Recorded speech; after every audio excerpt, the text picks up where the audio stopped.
दागे महशुर में लब्बाई लब्बाई जहां उम्मतों ने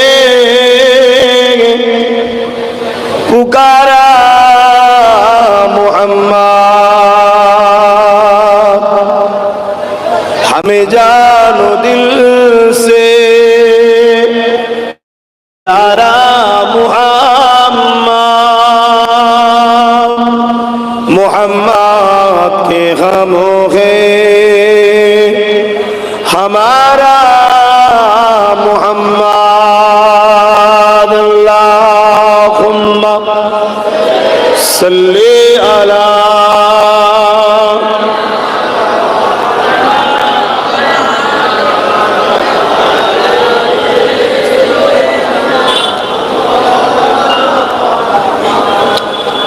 कलमे ला इलाहा इल्लल्लाह, ला इलाहा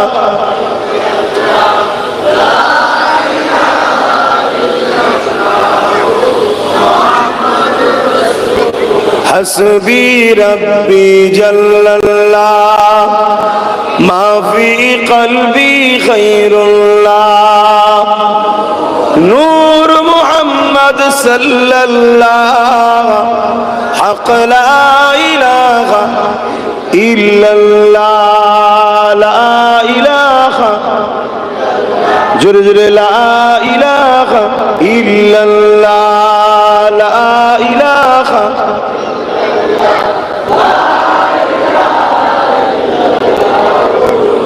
मुहम्मदुर रसूलुल्लाह।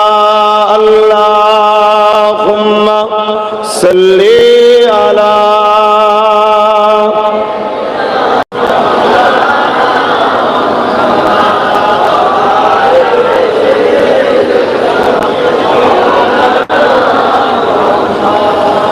तौहीद का डंका आलम में बजवा दिया कमली वाले ने, तौहीद का डंका आलम में बजवा दिया कमली वाले ने, पी पी के पियाले कौसर के लौटेंगे मजाजी भर भर के। इन्ना तैना कल कौसर फरमा दिया कमली वाले ने, दीन मिला ईमान मिला पढ़ने के लिए कुरान मिला, जो कुछ देने का था सब कुछ दिलवा दिया कमली वाले ने। बोलो ला इलाहा इल्लल्लाह, ला इलाहा इल्लल्लाह, ला इलाहा इल्लल्लाह, ला इलाहा कारो जबान যেন বন্ধ না থাকে।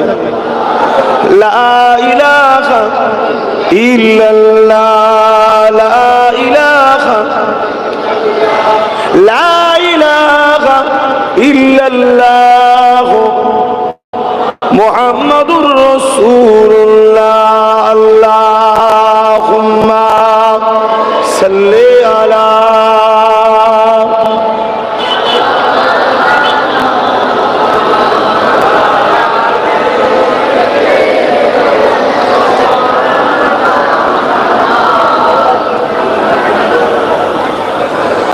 وقال الله تعالى في كلام المسيح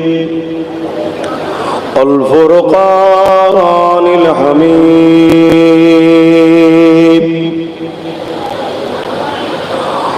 وما خلقت الجن والإنس إلا ليعبدون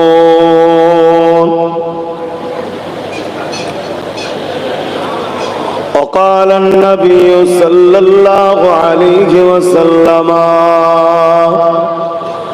من أحب لله وأبغض لله وعاد لله ومنع لله فقد استكمل الإيمان।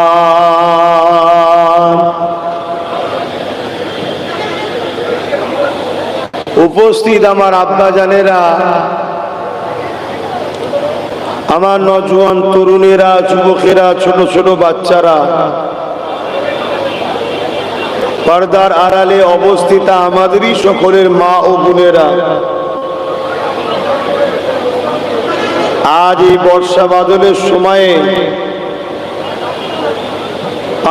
পানি কাদার মধ্যে দিয়েও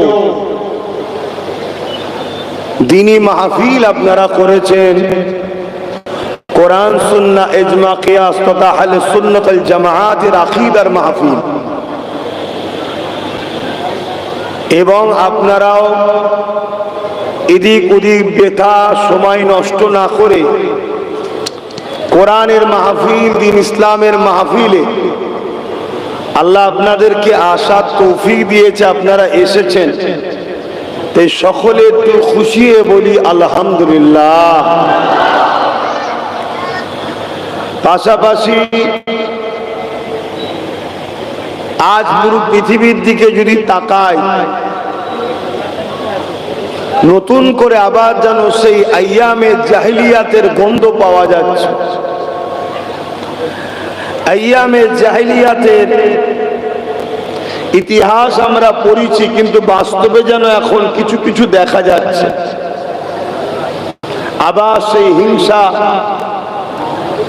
আবার সেই খুন খারাপি, আবার সেই লুট দাঙ্গা ফাসাদ, আবার সেই ইসলাম ইনসাফ ইনসানিয়াত নাই, সত্যের বিরুদ্ধে আবার একদল মানবরূপী পশুরা যেন মাথা চাড়া দিয়েছে।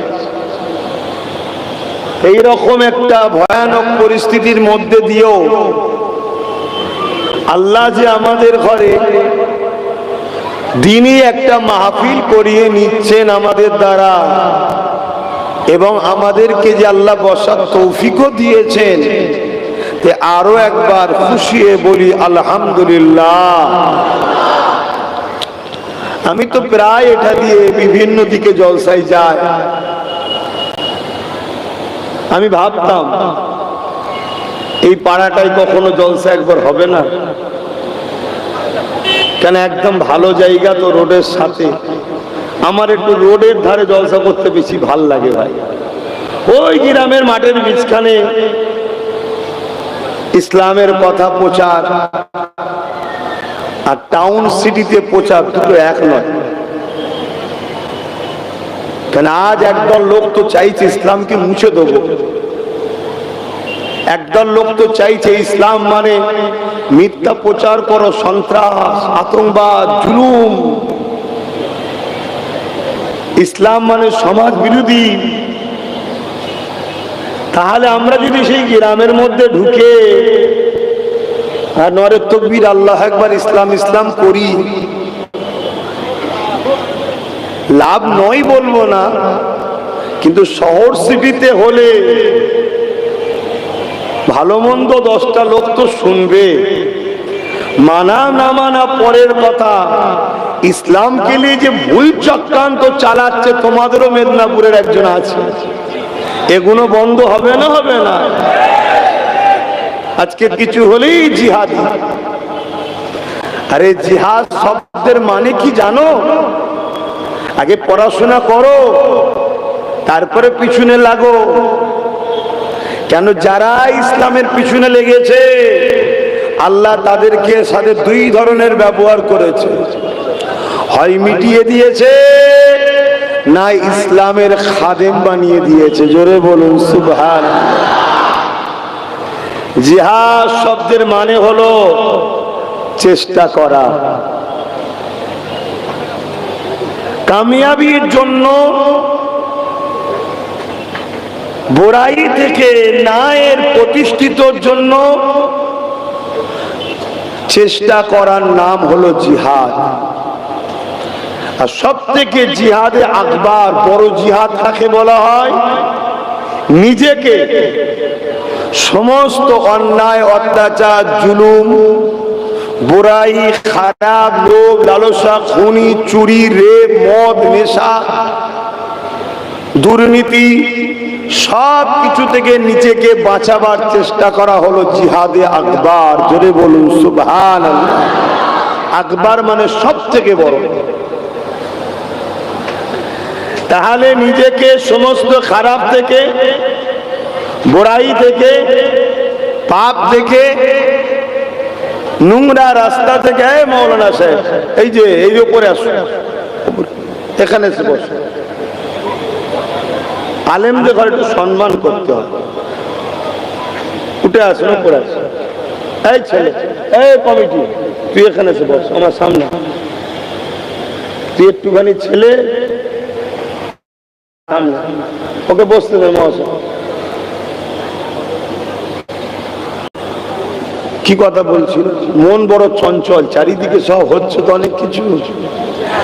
হ্যাঁ, তাহলে সমস্ত অন্যায়, অত্যাচার, জুলুম, খারাপ জিনিস না দেখা, পর নারীর দিকে খারাপ নজরে না দেখা, অন্তর থেকেও খারাপ বাসনা না তৈরি করা, চুরি করব না, লুটবো না, জুলুম করব না, দেশের ক্ষতি করব না, নেশা করব না, গালিগালাজ করব, এক কথায় সমস্ত খারাপ থেকে নিজেকে বাঁচাবার চেষ্টা করাটার নাম হলো জিহাদে আকবার। তাহলে আমরা জিহাদ করব না, করব না?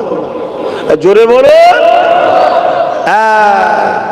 যদি কেউ আমাদেরকে জিহাদি তকমা লাগিয়ে ডাউন করতে চায়, আমরা তার সামনে গিয়ে বেশি বেশি করে স্লোগান দেবো, জিহাদ জিহাদ জিহাদ চাই, জিহাদ করে বাঁচতে চাই। বলবেন না? বলবেন না? জিহাদ জিহাদ জিহাদ চাই, জিহাদ করে বাঁচতে চাই। কি বলবেন না? তার মানে কি? চুরি নয়, অন্যায় নয়, জেনা নয়, ব্যভিচার নয়, খুন নয়, লুট নয়, দেশদ্রোহী নয়, অত্যাচারী নয়, সন্ত্রাসী নয়, বদমাইশি নয়, এসব ছেড়ে দিয়ে ভালো মানুষ হওয়ার জন্য চেষ্টা করার নাম হলো জিহাদে আকবার, সব থেকে বড় জিহাদ। জোরে বলুন সুবহানাল্লাহ। পড়াশোনা জানে না, কেউ কানে ঢুকিয়ে দিয়েছে, হইলে হই হই হই হই করছে। শুনছেন তো? যাক, ইসলামকে মিটাবার চেষ্টা যুগে যুগে করে আসছে, আজও চলছে। তাম পৃথিবী জুড়ে ইসলামকে মিটাবার একটা পরিকল্পনা চলছে।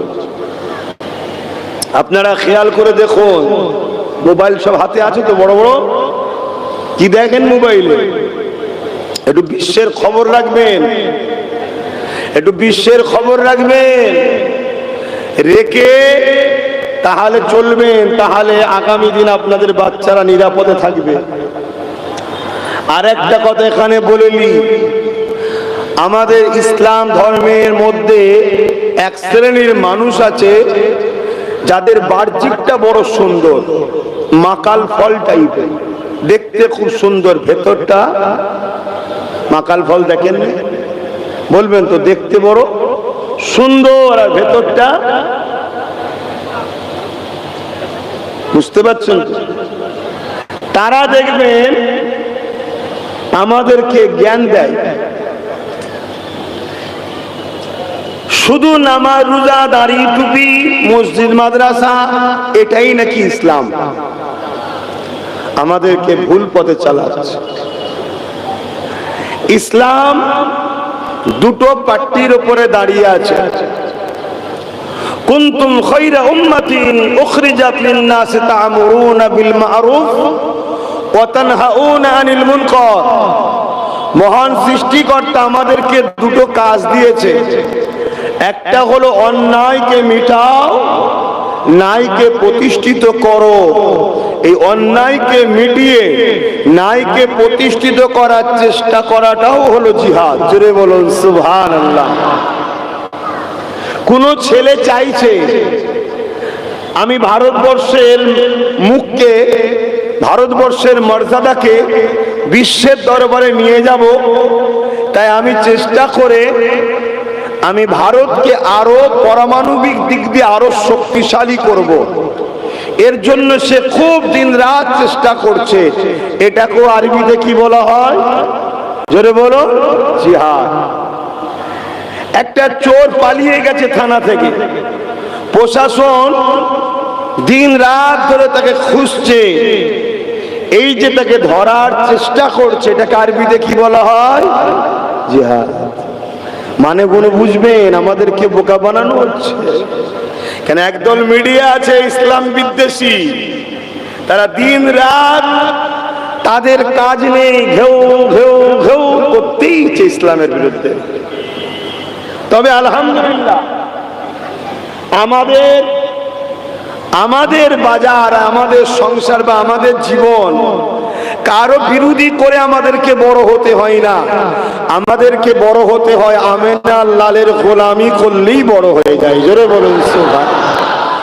তবে একদল লোক হয়েছে, তাদের তো বড় হবার কিছুই নাই, তাই তারা দেখছে বড় হবার রাস্তা হলো মুহাম্মদ রসুলের বিরোধী কর, তবে যদি বড় হওয়া যায়, মানে লোকে চেনে। একটু কথা বুঝছেন তো? সেই জায়গায় ইসলামকে ভালো করে আমাদেরকেও জানতে হবে। আমরা যদি ইসলামকে মসজিদের মধ্যে, মাদ্রাসার মধ্যে, খানকার মধ্যে আর এই জলসা মাহফিলের মধ্যে সীমাবদ্ধ করে রেখে দিই, তাহলে আল্লাহ কিন্তু আমাদেরকে ছাড়বে না। ইসলাম একটা কমপ্লিট জীবন ব্যবস্থা চলার পথ। এই পৃথিবীতে হাজারো ধর্ম আছে, আমি কোন ধর্মের পক্ষে বিপক্ষে বলার কোনো ইন্টারেস্ট আমার নাই। যার পছন্দ, যার ভালোবাসা তার তার কাছে। কিন্তু আমাদের ধর্মের নাম কি? সবাই বললেন না? আমরা কি খুশি নই? আরে গর্ব করো, এ কপালে আল্লাহ ইসলাম ধর্ম দিয়েছে, গর্ব করো, শুকরিয়া আদায় করো। কেননা ইন্না দীনা ইনদাল্লাহিল ইসলাম, মহান সৃষ্টিকর্তা রব্বুল আলামিন তিনি নিজে বলছেন কোরআন পাকের মধ্যে, আমার কাছে মনোনীত পছন্দনীয় ধর্ম হলো ইসলাম। জোরে বলুন সুবহানাল্লাহ। তাহলে আমরা কি গর্বিত নয়? আমরা কি খুশি নয়? এবারে চলে আসুন, ইসলাম আরবি কথা সালাম থেকে ইসলাম, যার বাংলা মানে হলো শান্তি। বাংলা মানে কি? শান্তি, অর্থটার মানে। আর বিস্তারিত অর্থ কি? এমন কাজ যে কাজ দ্বারা দুনিয়া আখিরাতের শান্তি পাওয়া যায়, সেই রাস্তাটাকেই বলা হয় ইসলাম। জোরে বলুন সুবহানাল্লাহ। ইসলাম ক্ষুধার্ত মানুষকে খানা খাওয়াবার নাম, শুনছেন সবাই? ইসলাম মুখে দাড়ি মাথায় টুপিলে AK-47 চালাবার নাম নয়, ওটা আমেরিকার তৈরি করা ইসলাম। আর আমার রসুলের ইসলাম হলো অন্য ধর্মের মানুষও বিপদে পড়লে তাকেও খানা খাওয়াও, তাকে সাহায্য করো, তার পাশে দাঁড়াও, তার হয়ে লড়াই করো। কেন? সে মানুষ, তোমারই স্রষ্টা সৃষ্টি, সে, তাকে ভালোবাসো। এর নাম হলো আমার নবীর ইসলাম। জোরে বলুন সুবহানাল্লাহ। প্রতিটা জিনিসের চাইনা মাল বেরিয়েছে, ডুপ্লিকেট। তা ইসলামকে বদনাম করার জন্য ইসলাম বিদ্বেষীরা ডুপ্লিকেট ইসলাম বার করেছে।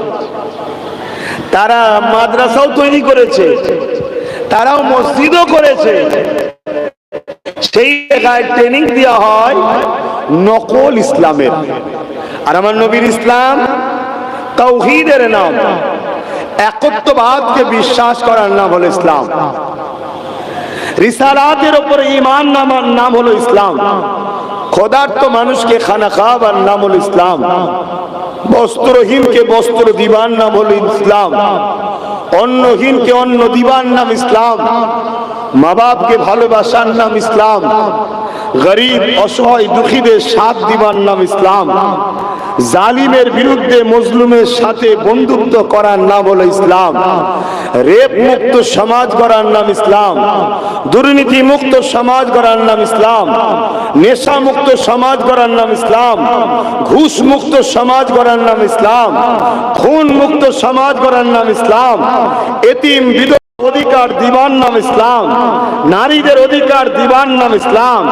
নিজের মাতৃভূমিকে সার্বভৌমত্ব নিরাপদে রাখার নাম ইসলাম। নিরাপদে রাখার নাম, দেশকে ভালোবাসার নাম, জালিমের বিরোধী করার নাম, মজলুমের সঙ্গে বন্ধুত্ব করার নাম।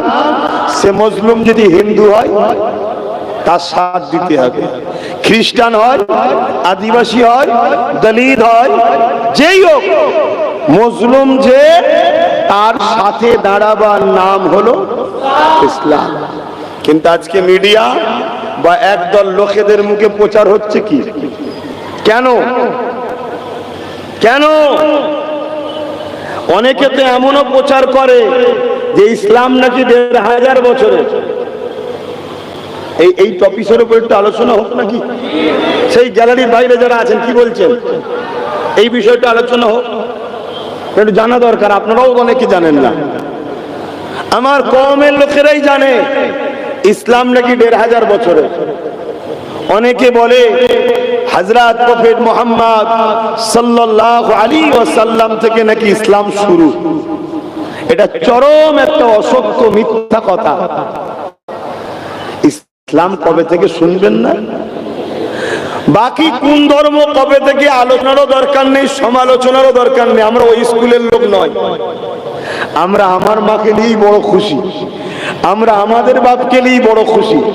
পরের বাপ মার পিছনে লাগা আমাদের অভ্যাস। জোরে বললেন না কেন? হ্যাঁ, কেন? আলহামদুলিল্লাহ আমরা শ্রেষ্ঠ মা বাপ পেয়েছি। কি চলে আসেন, কোন বাপ মার কথা বলছি এবারে আসেন। এই পৃথিবী নামক গ্রহটাকে মহান সৃষ্টিকর্তা সৃষ্টি করেছেন মনুষ্য জাতির পরীক্ষার সেন্টার হিসাবে। কেউ ৩০ বছর, কেউ ৪০, কেউ ৫০, কেউ ৬০, কেউ ১০০। আগেকার সময় ১৫০, ২০০, ১০০০, ২০০০, ৩০০০ বছর পরেও লোক বাঁচত। কথা বোঝা যাচ্ছে? এখন আমাদের গড় হলো এই ৮০, কম বেশি গড়, আগে আরো বাড়ত। এই পৃথিবী নামক গ্রহে মহান সৃষ্টিকর্তা আমাদেরকে পাঠিয়েছেন এক পরীক্ষার জন্য, যে দুনিয়ায় সব থাকবে, ভালো রাখবো, মন্দও রাখবো, ন্যায়ও রাখবো, অন্যায়ও রাখবো। আমার বান্দা, তোমাকে আমি পরীক্ষা নিতে পাঠালাম।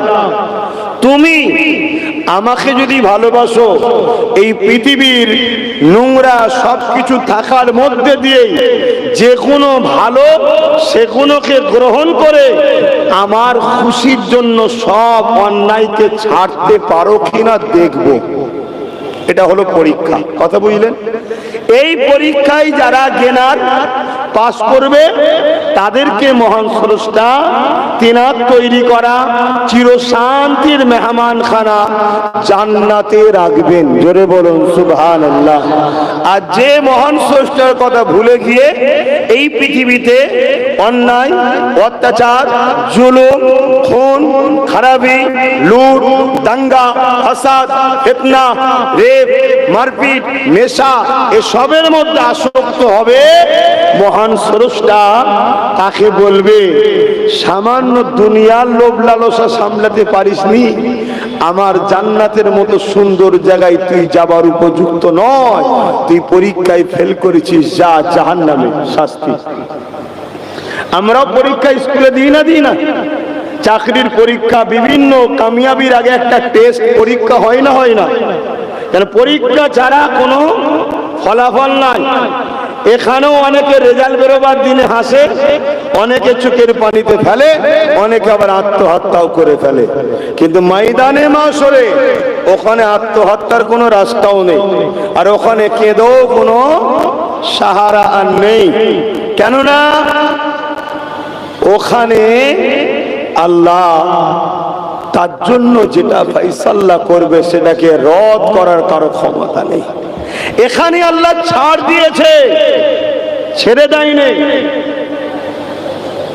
যেমন ইসলাম আজ দুই শ্রেণীর লোক ইসলামের উপরে আঘাত করছে। এক প্রকাশ্য দুশমন,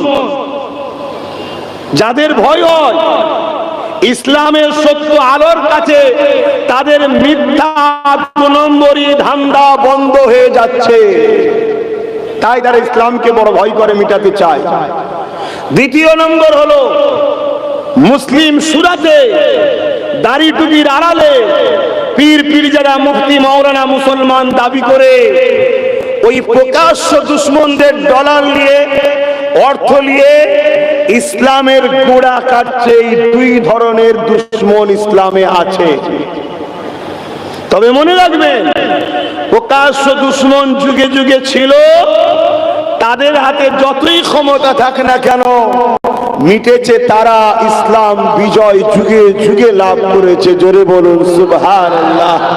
কিন্তু মুসলিম সমাজ ইসলামের মান্যওয়ালাদের বড় ক্ষতি হয়েছে ওই মুনাফিক গাদ্দার মুসলমানদের জন্য। আমার আজ বুঝছেন তো কোন দিকে যাচ্ছে?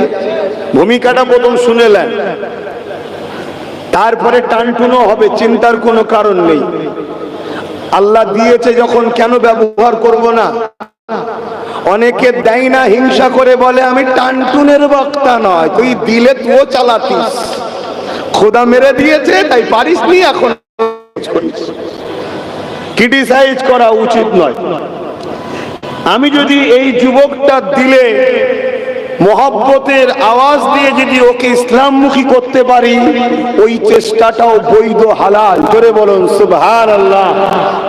হযরতে দাউদ আলাইহিস সালামকে আল্লাহ এত সুন্দর ইলহাম সুর দিয়েছিলেন, উনি যখন আল্লাহর কোরআন তেলাওয়াত করতেন, সাগরের মাছগুলো সব কিনারা ধারে চলে এসে হুজুরে, এই বাবু গরম করে বসো, একটু কষ্ট হচ্ছে জানি, আমারও কষ্ট হচ্ছে, তুমি তো চুপ করে বসে আছো, কি বেকার, কিছু কাজের নাই, গরম হাওয়া বাতাস। মাছগুলো চলে আসতো। তবে মনে রাখবেন, আমার নবীর থেকে সুন্দর নয়, হ্যাঁ, সব জায়গায় শ্রেষ্ঠ মুহাম্মদ রাসূল। জোরে বলুন সুবহানাল্লাহ। এবং কিয়ামতের দিনে আল্লাহ জান্নাতীদের ঘরে যখন জান্নাতে দেবে, একটা জান্নাতি মেম্বার করবে আল্লাহ, করে সমস্ত নবীদেরকে তেলাওয়াত করতে বলবেন। অনেক বড় কথা, আমার নবীও তেলাওয়াত করবে, শত শেষে আল্লাহ তেলাওয়াত করবে। এত সুন্দর আল্লাহর বাণী, আহা, পড়লেই যদি এত মজা লাগে, তিনার কণ্ঠে, কুদরতি কণ্ঠে, শুনলে কেমন হবে বলেন তো? বলা যাবে না বাপ। জান্নাতীরা অবেহুশ হয়ে যাবে, অজ্ঞান হয়ে যাবে, এত দিবানা হয়ে যাবে আল্লাহর জবান থেকে, কুদরতি জবান থেকে সূরা রহমান শুনে। জোরে বলুন সুবহানাল্লাহ। শুনতে গেলে একটু তো ত্যাগ স্বীকার করতে হবে নাকি? কিছু পেতে গেলে कुछ पाने के लिए कुछ खोना तो पड़ता है तो नहीं? अगर कोई सोचे दोनों जहां में हम बसाई लेंगे, ऐसा तो नहीं होने वाला है। खुदा ने फरमाया, जिसको हम आखिरात देंगे उसको हम दुनिया नहीं देंगे, जिसको हम दुनिया दे दिए उसके लिए आखिरात बंद है। তা আল্লাহর জন্য তোমাকে তো কিছু ত্যাগ স্বীকার করতে হবে, তবে তো আখিরাতে পাবে। তবে গরিবরা ধনীদের থেকে 500 বছর আগে আল্লাহর জান্নাতে যাবে। জোরে বলুন সুবহানাল্লাহ। দেখো অন্যদিকে চলে যাচ্ছে। ইসলাম কবে থেকে? এই পৃথিবী নামক গ্রহতে সর্বপ্রথম একজন পুরুষ আর একজন নারীকে মহান স্রষ্টা পাঠিয়েছিলেন। পুরুষটার নাম হযরতে আদম আলাইহিস সালাম, নারীটার নাম হযরতে হাওয়া আলাইহিস সালাম। পৃথিবীতে এই দুজনের আগে কোন নারী কোন পুরুষ আসেনি। শুনছেন? এনারা দুজন জীবন ব্যবস্থা কি হবে সৃষ্টিকর্তা সেই গাইডলাইন দিয়েছিল, সেই গাইডলাইনটাও ছিল ইসলাম। জোরে বলুন সুবহানাল্লাহ। পৃথিবীতে সর্বপ্রথম মানুষ বাপ আদম মা হাওয়া, তিনাদেরও ধর্ম ছিল ইসলাম। জোরে বলুন সুবহানাল্লাহ। কি করে বললাম? বাপ আদমও ছিলেন একত্ববাদের বিশ্বাসী, এক প্রভু, এক রব, এক খালেক। তিনি কে? আল্লাহ।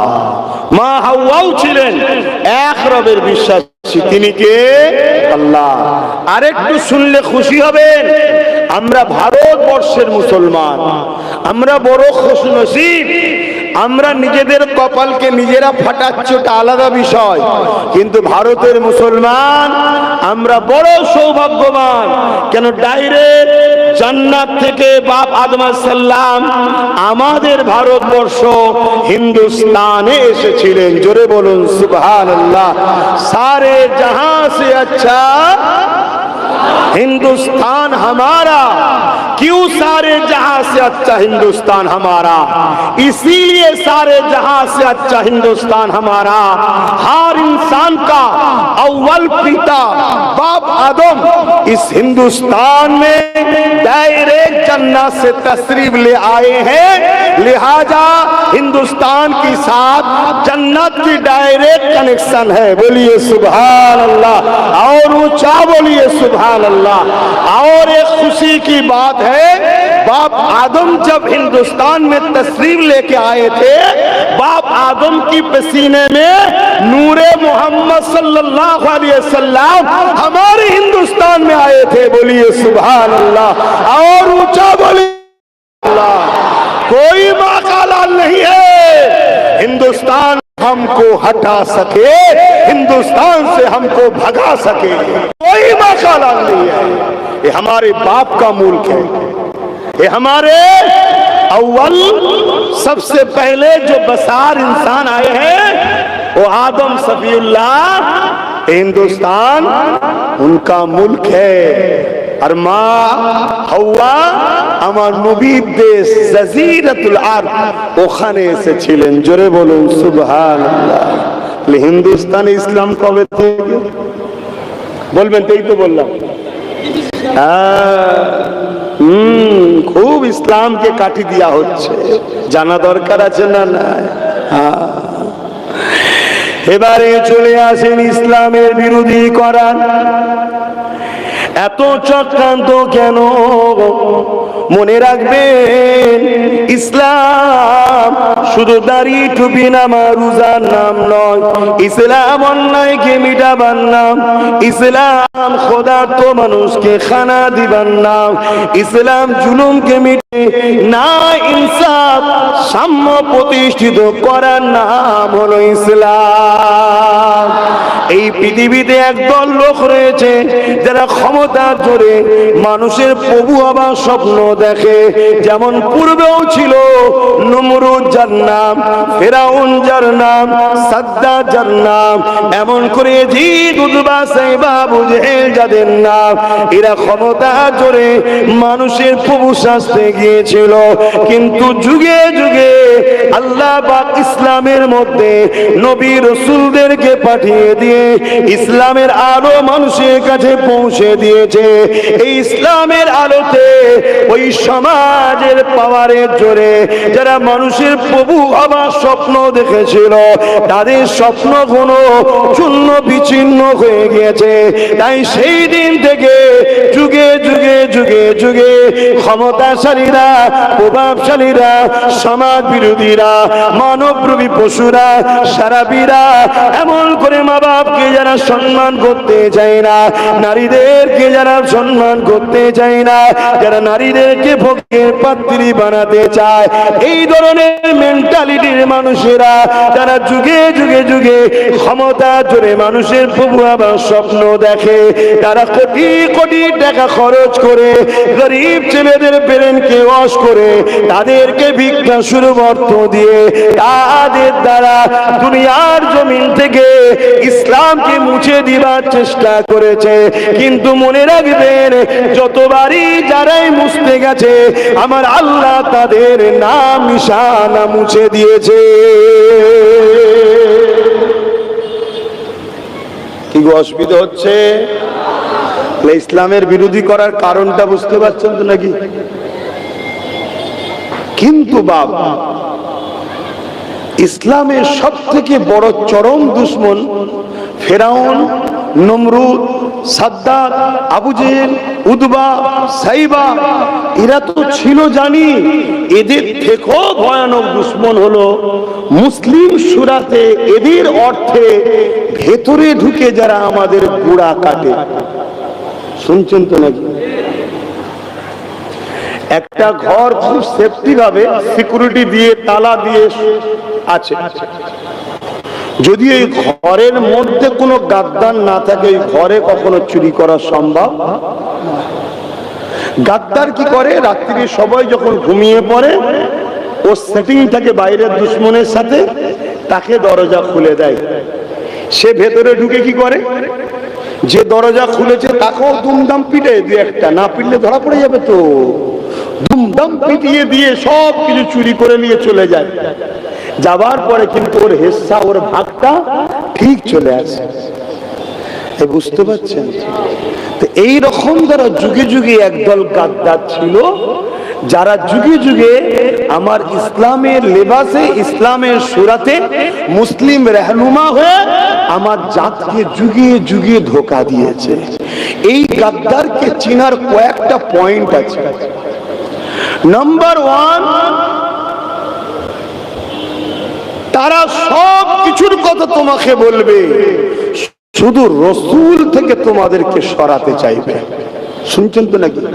নবীর প্রেম, নবীর আদব, নবীর তাজিম, নবীর সম্মান, এসব তোমাদেরকে দিতে চাইবে না। শুনছেন? এ একটা নমুনা। দ্বিতীয় নম্বর, এই গাদ্দারদের নমুনা হলো এটাই, শাসক যদি ইসলাম বিদ্বেষী হয়, অত্যাচারী যদি হয়, তার সাথে এই গাদ্দারদের সুসম্পর্ক থাকবে। শুনছেন আমার কথা? আমি কি আপনাদের ক্ষতি করছি না সজাগ করাচ্ছি? জাগাচ্ছি। 50 বছর ধরে এক জায়গায় বসবাস করছে। কত বছর? 50। তিল তিল করে 2 তলা 3 তলা বাড়ি করেছে, গাড়ি করেছে, কারখানা করেছে, মসজিদ করেছে। কত বছর ধরে? 50 বছর।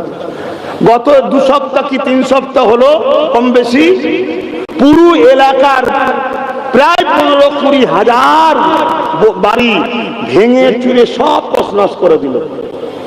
কেন না? এরা নাকি বিদেশি। বিদেশি নয়, মুসলমান। তাই আমি কি বুঝাচ্ছি? শুনছো? যদি বলেন কোথা থেকে কোথা চলে গেলে, হ্যাঁ, আপনি মাথায় শুধু রাখেন, ঠিক এসে জুড়ব। গাদ্দার যদি আমাদের মধ্যে না থাকে, এভাবে আমাদেরকে উচ্ছেদ করা সম্ভব।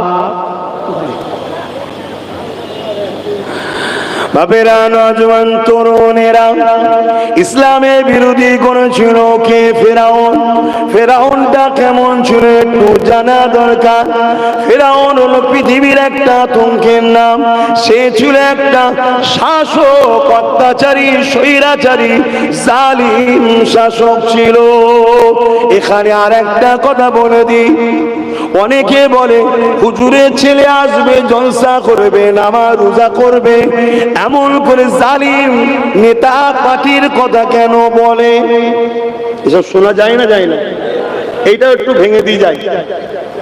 যদি কোনো মুসলমান আমার কথা শুনতে পাও, যদি মরণকে বিশ্বাস করো আর আখেরাত, জান্নাত, জাহান্নাম বিশ্বাস করো, কথা শুনে যদি ভুলের ওপরে থাকো, তওবা করে লাও, নাই ওই অবস্থায় মরলে জাহান্নামে ঢুকবার বেরোবে না।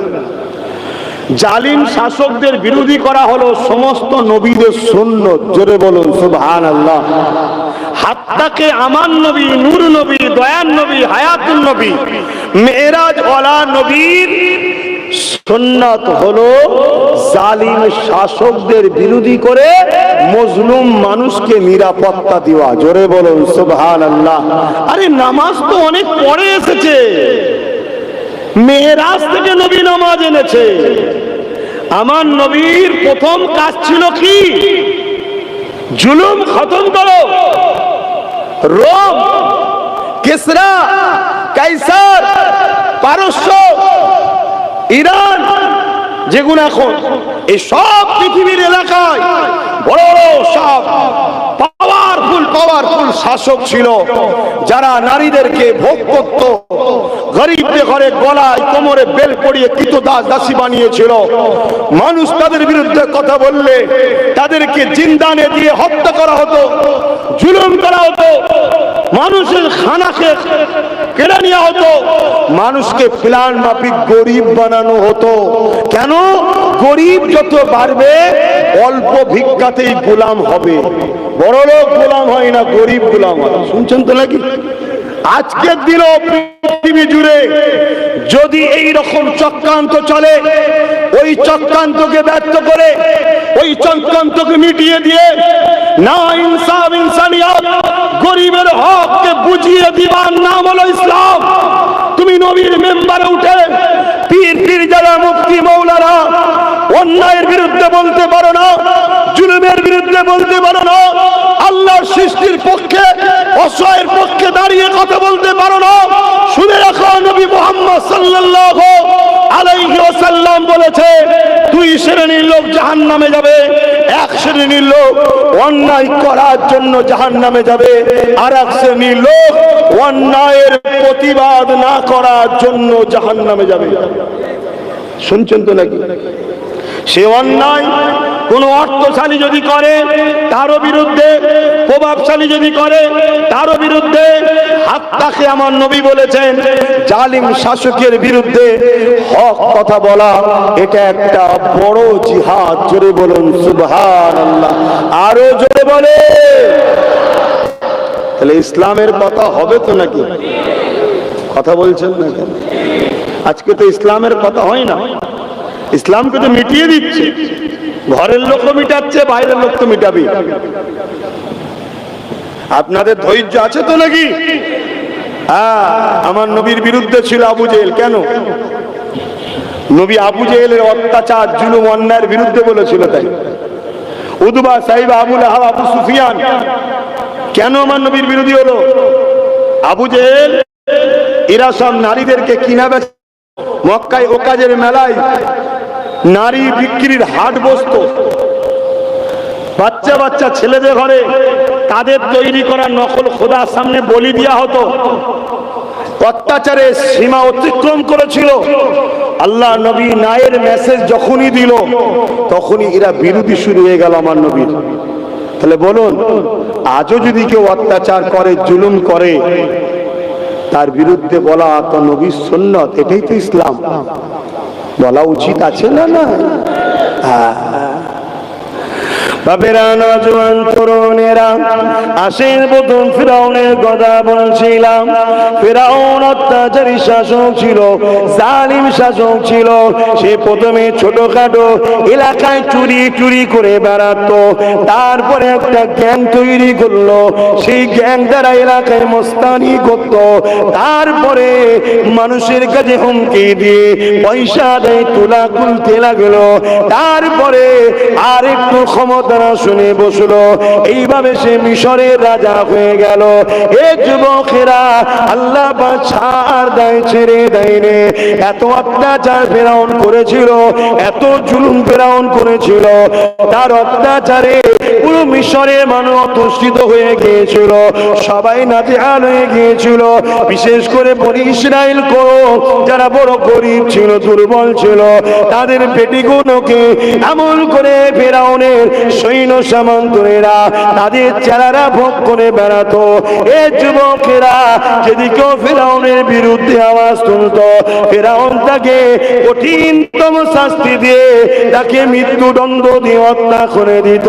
এই অত্যাচারের নাম পৃথিবীতে ছড়িয়ে গেল, মানুষ হাহাকারে পড়ে গেল, কি করে রাত থেকে বাঁচা যায়। এ যুবকেরা, তরুণেরা, বাপেরা এই অত্যাচারী শাসকের সাম্রাজ্য ধ্বংস করে মানুষকে নিরাপত্তা দিবার জন্য আল্লাহ পাক হযরতে মুসা আলাইহিস সালামকে পাঠিয়েছিলেন। ওই পাকাটা আমার পায়ে কেন, ওইদিকে ঘোরাও তো। তাহলে যেখানে ফেরাউন আসবে সেখানেই মুসা আল্লাহ পাঠাবে, বুঝছেন তো নাকি? বড় ফেরাউন মুসা নবী এসেছেন, আজ যদি ছোট ছোট ফেরাউন আসে মুসা নবীর ভালোবাসার লোক আসবে না? আসবে না? জোরে বলেন, আল্লাহ পাঠাবে তো। এ নওজওয়ানেরা, এই ফেরাউন অত্যাচার করতে করতে লাস্টে এমন একটা জায়গায় পৌঁছে গেল। ফেরাউন কি করলো? নিজেকে খোদা দাবি করে ফেললো, এই খোদা দাবি করে দিল। এই যুবকেরা যে না ফেরাউনকে খোদা বলে মানবে, ফেরাউন তাকে হত্যা করে দিতে লাগলো। ফেরাউন তার উপরে জুলুম করতে লাগলো, ফেরাউন তার উপরে অত্যাচার করতে লাগলো। মানুষ নাচারে পড়ে ফেরাউনকে খোদা বলে এমন করে বেঈমান হতে লাগলো, আল্লাহর জাহান্নামী হতে লাগলো। আজকে আমার ভারতবর্ষে জোর করে মুসলমানদেরকে বেঈমান বানাবার পরিকল্পনা চলছে না চলে না? বিভিন্ন রাস্তায় ধরে ইসলাম বিরোধী স্লোগান দিচ্ছে, যে না দেবে তাকে মারতে মারতে পিটিয়ে মেরে ফেলছে। সে যদি 80 বছরের মুরব্বী হয় তারও দাড়ি ধরে মারছে, সে যদি ছোট বাচ্চা ছেলে হয় তাকেও মারতে লেগেছে। কারণ আজকে আমার দেশেও ছোট ছোট ফেরাউন বেরিয়েছে। এ যুবকেরা, তাহলে আমাদের ঘরে মুসা নবীর অনুসরণ করে এই ফেরাউনদের বিরুদ্ধে লড়াই করা দরকার আছে না? তুমি মুসলমান দাবি করো, ইসলাম বোঝো না? হুজুরের ছেলে কেন বলবে? হুজুরের ছেলে মৌলানা মুফতিরা বলবে না তো কারা বলবে? ঘুষখোর, সুদখোর, জিনাখোর, ব্যভিচারীখোর, সমাজ বিরোধী, গরিবের উপরে অত্যাচার করা, গরিবের সম্পদ ঝেড়ে খাওয়া, তারা বলবে নাকি? ইসলামের কথা তো আলেম ওলামা হুজুররাই বলবে, আর ইসলামে যা আছে সবটা বলবে। বলুন তো ইসলামে নাই কোনটা? ইসলামে নাই কোনটা?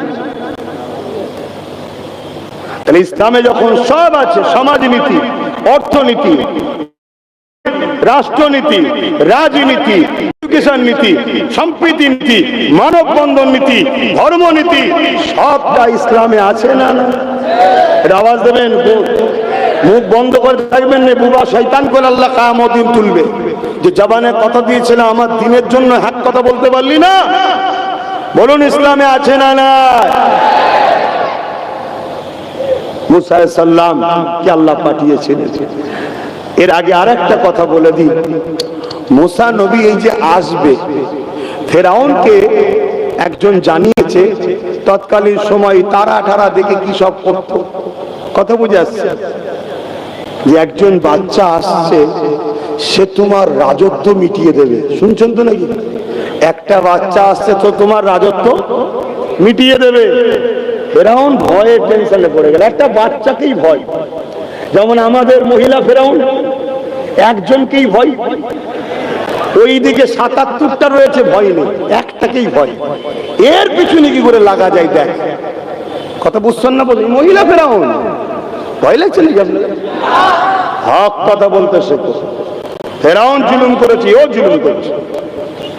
তো যাই হোক, ফেরাউন কি করলো, প্রতিটা বাড়ির ধরে দুটো করে সব প্রশাসন দাঁড় করে দিল, পুলিশ, যে ভাষা আপনারা বুঝবেন, দাঁড় করিয়ে দিয়েছে। কি? পুত্র সন্তান জন্ম হলেই কতল করো। 12,000 শিশু বাচ্চাগুলোকে ফেরাউন কতল করেছে নিজের গদিকে টিকাবে বলে। নিজের গদিকে টিকাবার জন্য বাচ্চাদেরকে হত্যা যারা করে তারা কি বলুন বলুন। গত 2 দিন না 3 দিন আগে 9 বছরের একটা বাচ্চাকে বোম মেরে যারা হত্যা করলো তারা কে? তাহলে মিলছে না মেলে? তোরা তোদের হারামের সাম্রাজ্য তৈরি করছিস, করে যা, মানুষকে বাঁচার অধিকার দে। ফুটফুটে একটা বাচ্চা 10 মাস 10 দিন কষ্ট করে মা পেটে ধরে দুনিয়ার মুখ দেখলো, পড়াশোনা করছে, আস্তে আস্তে বড় হবে, সে কারো মা হবে, তার পেট থেকে সন্তান হবে, সে সন্তান দেশের বড় বিজ্ঞানী আবুল কালাম হতে পারে, পরবর্তীতে এরকম কিছু হতে পারে। তার স্বপ্নকে ভেঙে চুরমার করে দেয় যারা, তারা সন্ত্রাস ছাড়া দ্বিতীয় কিছু নয়। আর এই সন্ত্রাসকে যে মুসলমানরা বলে আমাদের, এ মুসলমান মুনাফিক বেঈমান ছাড়া দ্বিতীয় কিচ্ছু নয়। চলো তোমার মুফতি মাওলানা নিয়ে আসো, কি করে তোমায় বাঁচাতে পারে দেখি। এখনো সময় আছে, আল্লাহর গজবের হাত থেকে যদি বাঁচতে চাও তওবা করো, পরিবর্তন হও, আল্লাহর গজব আসবে। যাদের পিছনে তোমরা ছুটছো ওদের হাতে আল্লাহ তোমাদেরকে মিটিয়ে দেবে। তাই হচ্ছে, তাই হচ্ছে। আজকে আমার মসজিদ নিরাপদে নাই, আমার মাদ্রাসা নিরাপদে নাই, আমার কবরস্থান নিরাপদে নাই, আমার ঈদগাহ নিরাপদে নাই, আমার খানকা নিরাপদে নাই। যাদের জন্য আমরা সবকিছু করেছি তারাই দেখুন আজকে আমরা যে একটু নিজেরা ঘিরে রাখবো আমাদেরকেও রাখতে দিচ্ছে না। তাহলে ভাবুন এখনো সময় আছে। তো 12,000 বাচ্চাকে ফেরাউন হত্যা করেছে, চারটিখানি ব্যাপার। কিসের জন্য? শুধু নিজের সাম্রাজ্য, নিজের তাকতকে বেঁচিয়ে রাখবো। এমনও সিস্টেম চলছে, নিজেরা সাপ হয়ে কামড়াচ্ছে, নিজেরাই উজা হয়ে ঝাড়ছে। শুনছেন তো নাকি? না হয় বড় চিন্তার বিষয়। পাহেলগামে যে হামলা হলো, 300 কিলোমিটার দূর থেকে এসে হামলা করে আবার 300 কিলোমিটার পার হয়ে চলে গেল। শুনছেন তো নাকি? কে কামড়াচ্ছে আর কে ঝাড়ছে বুঝা বড় তো মুশকিল, ভাবার বিষয় আছে না? না, এটা এত ডেঞ্জারাস জিনিস। আসেন ওই ফিরাউনের আমলেতেই আল্লাহ পাকের একটা বান্দির কথা বলি শোনেন। কেননা আমাদের সমাজে বড় ভূমিকা রাখে মায়ের জাতেরা, নারীরা, ঠিক তো নাকি? এ না জওয়ানেরা, মা যদি মজবুত হয়, মা যদি নেককার হয়, মা যদি ধার্মিক হয়, ওই বাচ্চা হওয়া, ওই বাচ্চা নেককার হওয়া, ওই বাচ্চা ভালো হওয়ার 90% চান্স কিন্তু মায়ের থেকে। তাই আমি আমার মায়েদেরকে মাইকের আওয়াজে বলি, এ আমার আম্মা জানেরা, আজ তোমার আমার উপরে কিছুই আল্লাহ পরীক্ষা নেয়নি। যে পরীক্ষা ওই ফিরাউনের আমলে একজন মাকে নিয়েছিল, যিনার নাম হলো হযরত আম্মা জান মা সাদ্দা। তিনাকে আল্লাহ 3টে পুত্র সন্তান দিয়েছিল, কিন্তু সংসার বড় অভাব ছিল, বড় গরিব ছিল। এই জন্য ফিরাউনের বাড়ি মাইনে সিস্টেমে কাম করে তিনি বাচ্চাদের মুখে আহারের মাধ্যম করেছিল। একদিন তিনি বাচ্চাদের কেমন করে ওই ফিরাউনের বাড়িতে কাজ করতে করতে হঠাৎ করে জবান দিয়ে বিসমিল্লাহ বলে উঠেছে। কোন জিনিস লিবার জন্য যখন বিসমিল্লাহ বলে উঠেছে, এই সময় ফিরাউনের কানে এই খবরটা পৌঁছে দেওয়া হয়েছে, এ আমাদের সরদার, এ আমাদের খোদা, এ আমাদের শাহিনশাহ ফিরাউন, তোমার বাড়িতে যে মা সাদ্দা কাজ করে সে তোমাকে খোদা বলে মানে না। সে মুসা যে খোদার প্রচার করছে তাকে খোদা বলে মানে। এই কথা শোনার সাথে সাথে ফিরাউন রেগে লাল হয়ে গেল। আম্মা জান মা সাদ্দাকে ডাক দিও, এ মা সাদ্দা এদিকে আসো। আম্মা জান মা সাদ্দা পৌঁছে গেলে, কি শুনছি তুমি নাকি আমাকে খোদা বলে না মেনে মুসা যে খোদার প্রচার করছে তাকে খোদা বলে তুমি নাকি মানো? হযরত মা সাদ্দা চিন্তা করতে লাগলো, আমি যদি সত্য কথা বলি এ জালিম আমাকে অত্যাচার করবে, এ জালিম আমাকে মেরে ফেলবে, এই জালিম আমার বাচ্চার উপরে জুলুম করবে। আর যদি আমি মিথ্যা কথা বলি, আমার জানটা হয়তো বেঁচে যাবে, আমার বাচ্চা কোন হয়তো নিরাপদে পড়ে যাবে, কিন্তু আমি যিনাকে খোদা বলে মেনেছি সেই আল্লাহ নারাজ হয়ে যাবে। আমার কাছে জান প্রিয় না আমার আল্লাহ প্রিয়? মা সাদা ঠিক করে বলতে লাগলো, এ ফিরাউন, লা ইলাহা ইল্লাল্লাহ मूसा कलिमातुल्लाह, अल्लाह के सिवा दूसरा कोई माबूद ही नहीं। मूसा আল্লাহর প্রিয় রাসূল, আল্লাহ তিনার সঙ্গে কথা বলেছে, আমি সেই মুসার ঘোষণায় সেই আল্লাহকে মেনে নিয়েছি।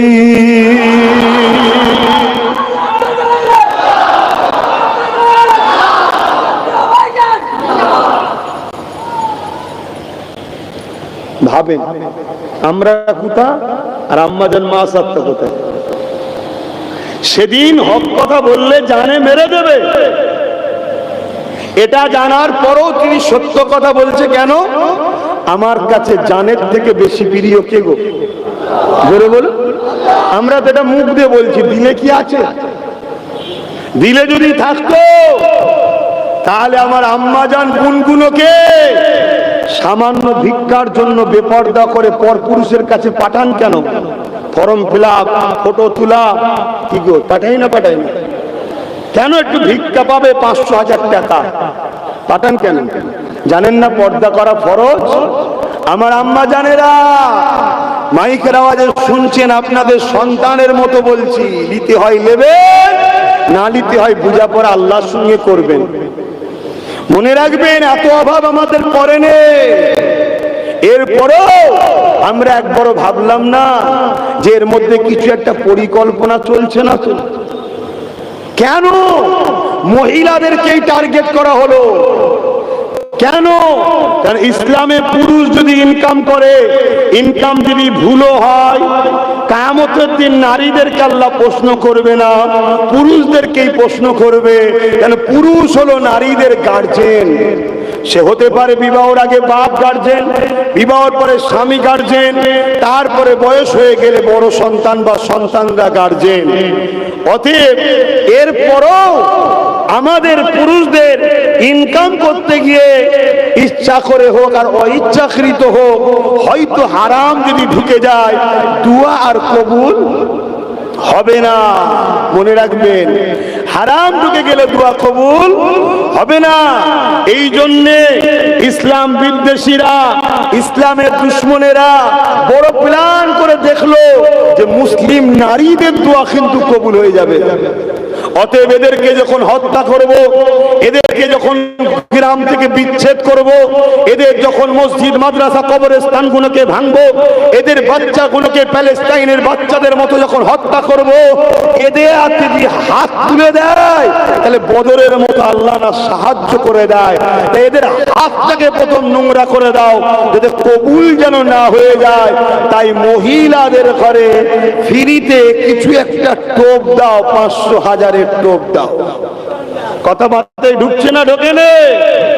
ওই টোপ দিয়ে আমাদেরকে বড় প্ল্যান করে বেপরদা করছে এবং আমার ইনকাম বলে হারাম অর্থ আমাদের বাড়ি বাড়ি ঢুকাচ্ছে। আর এই হারাম অর্থ খাওয়া স্বামী হোক সন্তান, তারা কখনো ওয়াকাফের পাশে দাঁড়াবে?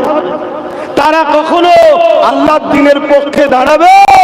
কেন? তাদের ভেতরটা তো হারাম ঢুকে ঢুকে ঢুকে ঢুকে ও অন্তর ময়লা হয়ে যাচ্ছে। তারা তো ইবলিস শয়তানের দিকেই যাবে। কত রকম প্ল্যান দেখছে। শুনছেন তো নাকি? অসুবিধা হচ্ছে নাকি? আমি ওয়াজ করছি বাপ, আওয়াজ করিনি।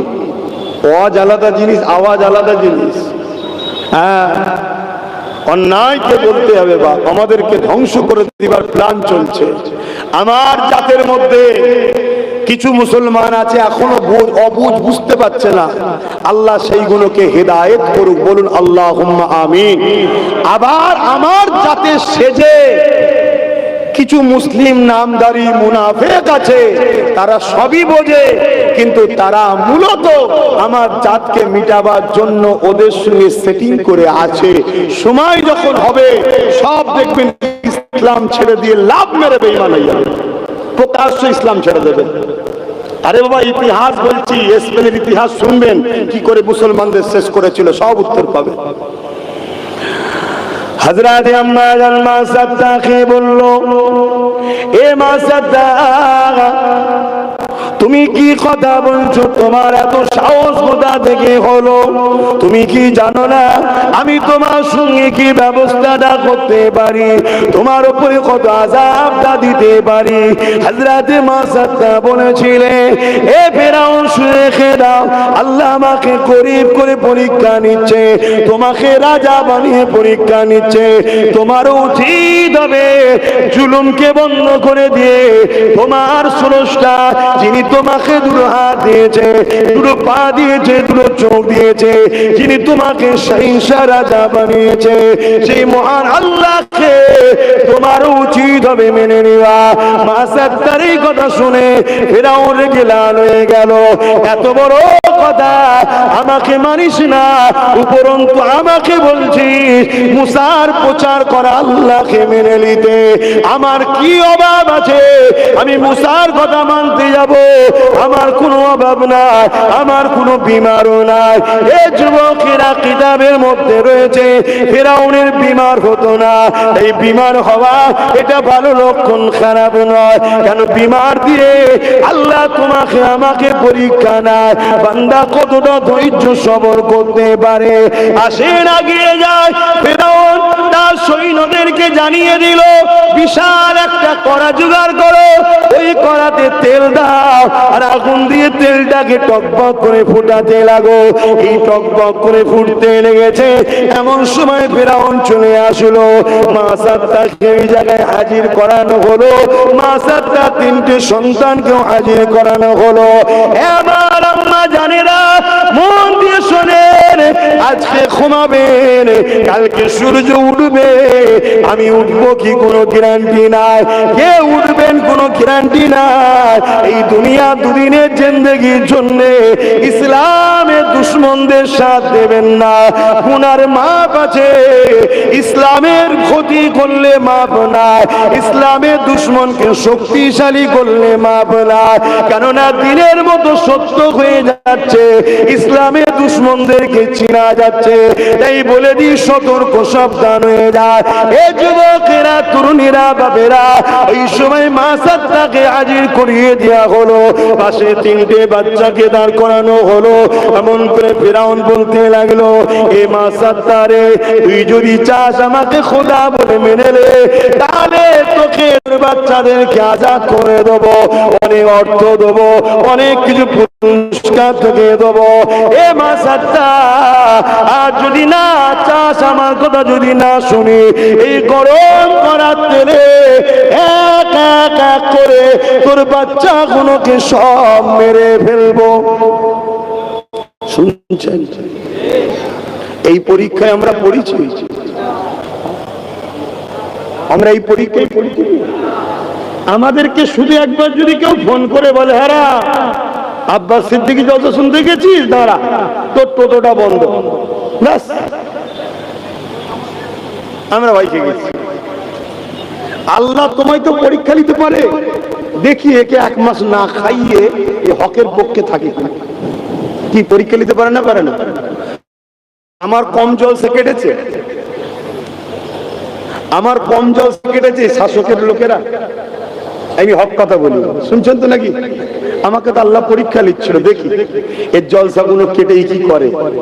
তারপরে কত কেস দিয়েছে, দেখি এ কি করে, কত জায়গার কত রকম অপমান, গালিগালাজ, কত কি করেছে, সবই আপনারা জানেন, সোশ্যাল মিডিয়া দেখছেন তো নাকি? কেন? আমি মনে করি এটা আবার আল্লাহ আমার পরীক্ষা নিচ্ছে। লাও পানিটা নিয়ে লাও আগে।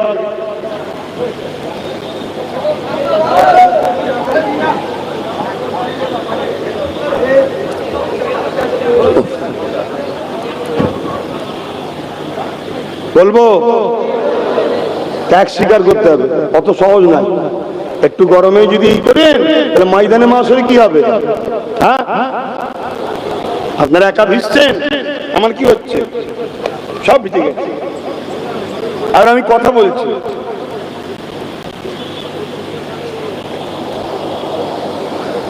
আল্লাহ আপনাকে পরীক্ষা নেবে। ভাই শুনছেন, মা বোন শুনছেন, পরীক্ষা নেবে। সন্তান দিয়ে কেড়ে নেবে, সন্তান দেবে না, গরিব করবে। বাচ্চার মুখে খাবার দিবার পাচ্ছেন না, বাচ্চা খিদে কাঁদছে, আল্লাহ পরীক্ষা নিচ্ছে, দেখি আমার বান্দি হারামের রাস্তায় যায় কিনা। শুনছেন বাপ, তুমি মনে রেখে দিও, আমার আল্লাহ আমাদের জানের থেকেও আমাদের কাছে প্রিয়। জোরে বলুন সুবহানাল্লাহ। এটা হলো ঈমান। এটা যদি তোমার দিলে থাকে তাহলে তোমার জান যাই যাবে, আল্লাহ বিরোধী কাজে তুমি যাবে না। এটা হবে তোমার আদর্শ। আর এদিকে আম্মাকে কি পরীক্ষা নিচ্ছে?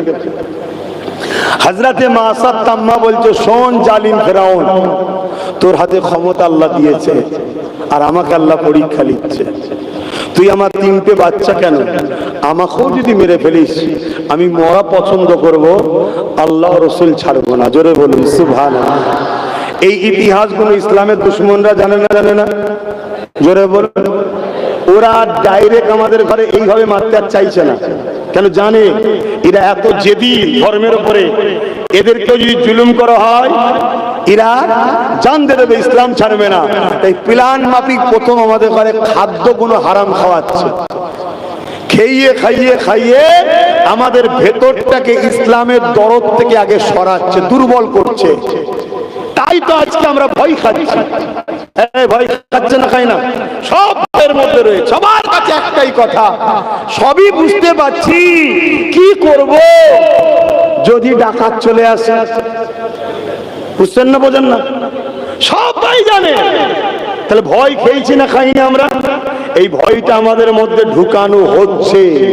আর মনে রাখবে যে আল্লাহ ছাড়া অন্য কাউকে ভয় করবে, আল্লাহ তাকে দুনিয়ায় জিল্লাত দেবে তাদের হাতেই।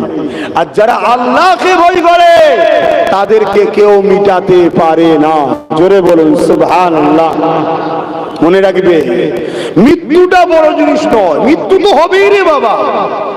তুমি যদি ভারতের প্রধানমন্ত্রীও হও তাও তোমার মৃত্যু হবে, আমেরিকাও যদি প্রধানমন্ত্রী হও তাও মৃত্যু হবে, রাজ্য যদি সিএম হও তুমি তাও তোমার মৃত্যু হবে। যত বড় বিশ্বাস হও না কেন, মৃত্যু হবে না, হবে না। মৃত্যুটা বড় কথা নয়। হিরো মৃত্যুর পরে তোমার চর্চা, তোমার আলোচনা, তোমার কামিয়াবি কোন জায়গায়, জাহান্নামে গেলে না জান্নাতে গেলে, এটাই তো আসল বিষয়, নাকি গো? ঈমান, এটাই তো ইসলাম। ভাইরা আমার, কি কথা বলছিলাম? হযরতে মা সাত্তা আম্মা বলছে, আমাকে মেরে ফেললো, আমি আহা কি ঈমান দেখি। আর আজকে আমাদের দশা, বাপেরা, নওজোয়ান তরুণেরা, হযরত আম্মা জান মা সাত্তার এই কথাটা শুনে ফেরাউন ঘোষণা করে দিল তার সৈন্যদেরকে, মা সাত্তার বড় ছেলেটাকে নিয়ে গিয়ে ওই গরম করা তেলেতে ফেলে দাও। এ যুবকেরা, তরুণেরা উঁচু জায়গাতে দাঁড় করিয়ে রেখেছে। গরম করা তেলেতে বাচ্চাকে যখন ফেলে দিল, বাচ্চা ছটফট করতে লেগেছে আর কলেমা পড়তে পড়তে জীবনে দুনিয়া থেকে বিদায় নিয়ে চলে যায়। ইন্না লিল্লাহি ওয়া ইন্না ইলাইহি রাজিউন। বাচ্চাটা থেমে গেল, মা সাত্তার চোখ দিয়ে পানি বেরিয়ে গেল। ফেরাউন মনে করলো মা সাত্তার হয়তো ভয় খেয়ে গেছে, এই বলতে লাগলো, মা সাত্তারে এখনো দুটো সন্তানও নিজের জানটাকে বাঁচাতে পারবে, যদি তুমি আমাকে খোদা বলে মেনে নাও, আমার দলে চলে আসো। শুনছেন? এইভাবে আমাদের কেমন করছেন, আমাদেরকে কিভাবে করছে বলতে গেলাম, কিভাবে হারাম খাদ্য খাইয়ে। যেমন একটা পরিকল্পনা চলছে, রাষ্ট্রীয়ভাবে রেশনের মধ্যে দিয়ে প্রত্যেকটা মুসলমানের ঈমানকে চুরি করার জন্য সরকার আমাদের ইসলামে যে খাদ্যটা ইজাজত নাই, হারাম, সেই খাদ্য বাড়ি বাড়ি দেওয়া হচ্ছে। চেষ্টা চলছে না, চলে না? কত বড় বদমাইশ দেখেছেন, কত বড় ইসলামের দুশ্মন দেখেছেন না দেখেননি? এরপরও অনেক আলেম ওলামা, ইমাম, পীর, পীরজাদা এদের এখনো সাফাই গাইছে। তাহলে কি মুনাফিক চিনা যাচ্ছে না যায়নি? ওয়াজ করবো না থাকবে? ওয়াজ একে বলে বাবারা বাবারা বাবারা বাবারা সব ভালো সব ভালো, ওটা ওয়াজের নাম না, ওটা ভণ্ডামি করতে এসছে। সমাজ সে দাও, জানতে দেবে, ছাড়বে না। অতএব ওকে প্রথম হারাম খাওয়া, ও ধর্মে যে খাদ্য নিষেধ যেটা খাওয়া, যেখানে সেরেক যুক্ত কাজ হয় বা কোনো গান বাজনা বাজে, এই মেলার খাদ্য খাওয়াটাও কি হারাম? ওই খাবার কেউ খেলে ঈমান চলে যাবে। শুনছেন তো নাকি? সেইখানে একটা রাজ্যের প্রধান, তার উচিত ছিল শিক্ষা, স্বাস্থ্য, রুজি রুটির কথা, কর্মসংস্থানের কথা ভাবা, তা না করে রাষ্ট্রীয় ফান্ড দিয়ে সে একটা ধর্মস্থান করেছে। রাষ্ট্রীয় ফান্ড, তার ধর্ম সে করতে পারে, আমার আর এলে কোনো আলোচনা নেই, কিন্তু রাষ্ট্রীয় ফান্ডে করেছে। তারপরেও সে যদি বলে রাষ্ট্রীয় ফান্ড আমার কাছে আছে করব, তাহলে আমি বলবো শিখ, পাঞ্জাবি, আদিবাসী, দলিত সবার করতে হবে, আমাদেরও একটা 200 কোটি টাকা হলো খরচ করে করে দিতে হবে। ঠিক না বে ঠিক? না হয় তুমি একজন দেশ সবার নয়। কিন্তু তার থেকেও ভয়ানক বিষয় কি বললাম, যেটাকে এতে নিষেধ করেছে, যেমন অন্য ধর্মের ভাইদের অনেক খাদ্য আছে নিষেধ করা। ঠিক না বেঠিক? আমাদের কি উচিত হবে তাদেরকে চক্রান্ত করে কোনো ভুল বুঝিয়ে খাওয়ানো? না, তাহলে শয়তান হবে, শয়তান। তুমি মুনাফিক, তুমি চিটিংবাজ, তুমি বদমাইশ, তুমি মানুষের আস্থার উপরে আঘাত দিচ্ছ। যেমন ব্রিটিশরা করেছিল কি, এনফিল্ড রাইফেলের মধ্যে শোর ও গরুর চামড়া দিয়েছিল। কেন শোরের চামড়া মুসলমানরা মুখে দেবে না, আর গরুর চামড়া হিন্দু ভাইয়েরা মুখে দেবে না? আর এনফিল্ড রাইফেলের টুটাকে মুখ দিয়ে ছিঁড়ে তারপরে মারতে হতো। আজকেও সেই ব্রিটিশদের অনুসরণ করে দেখুন আমাদেরকে কিভাবে ধর্ম থেকে সরাতে চাইছে। এই জায়গায় যদি ইসলামের অনুসারীরা এই ইসলাম বিদ্বেষীদের বিরুদ্ধে সংগঠিত হয়ে লড়াই যদি না করো, আল্লাহর জাত পাকের কসম করে বলছি, এর হাতে আল্লাহ তোমাদেরকে মিটিয়ে দেবে। শুনছেন আমার কথা? না কষ্ট হচ্ছে কারণ? যে হুজুর এ কথা বলবেন কেন? আগে যে ওকে বলবে যা, যে আমার ধর্মে নিষেধ যেটা সেটা করছিস কেন? কথা মাথায় ঢুকছে না? ঢুকে না। আমি তো কাউকে খাওয়াতে যাইনি, আমি অন্য ধর্মের ভাইদের কোন ধর্মীয় ভাবাবেগের জিনিসকে আমি খাওয়াতে যাচ্ছি? তাহলে তুই আমার ধর্ম ক্ষতি করছিস কেন?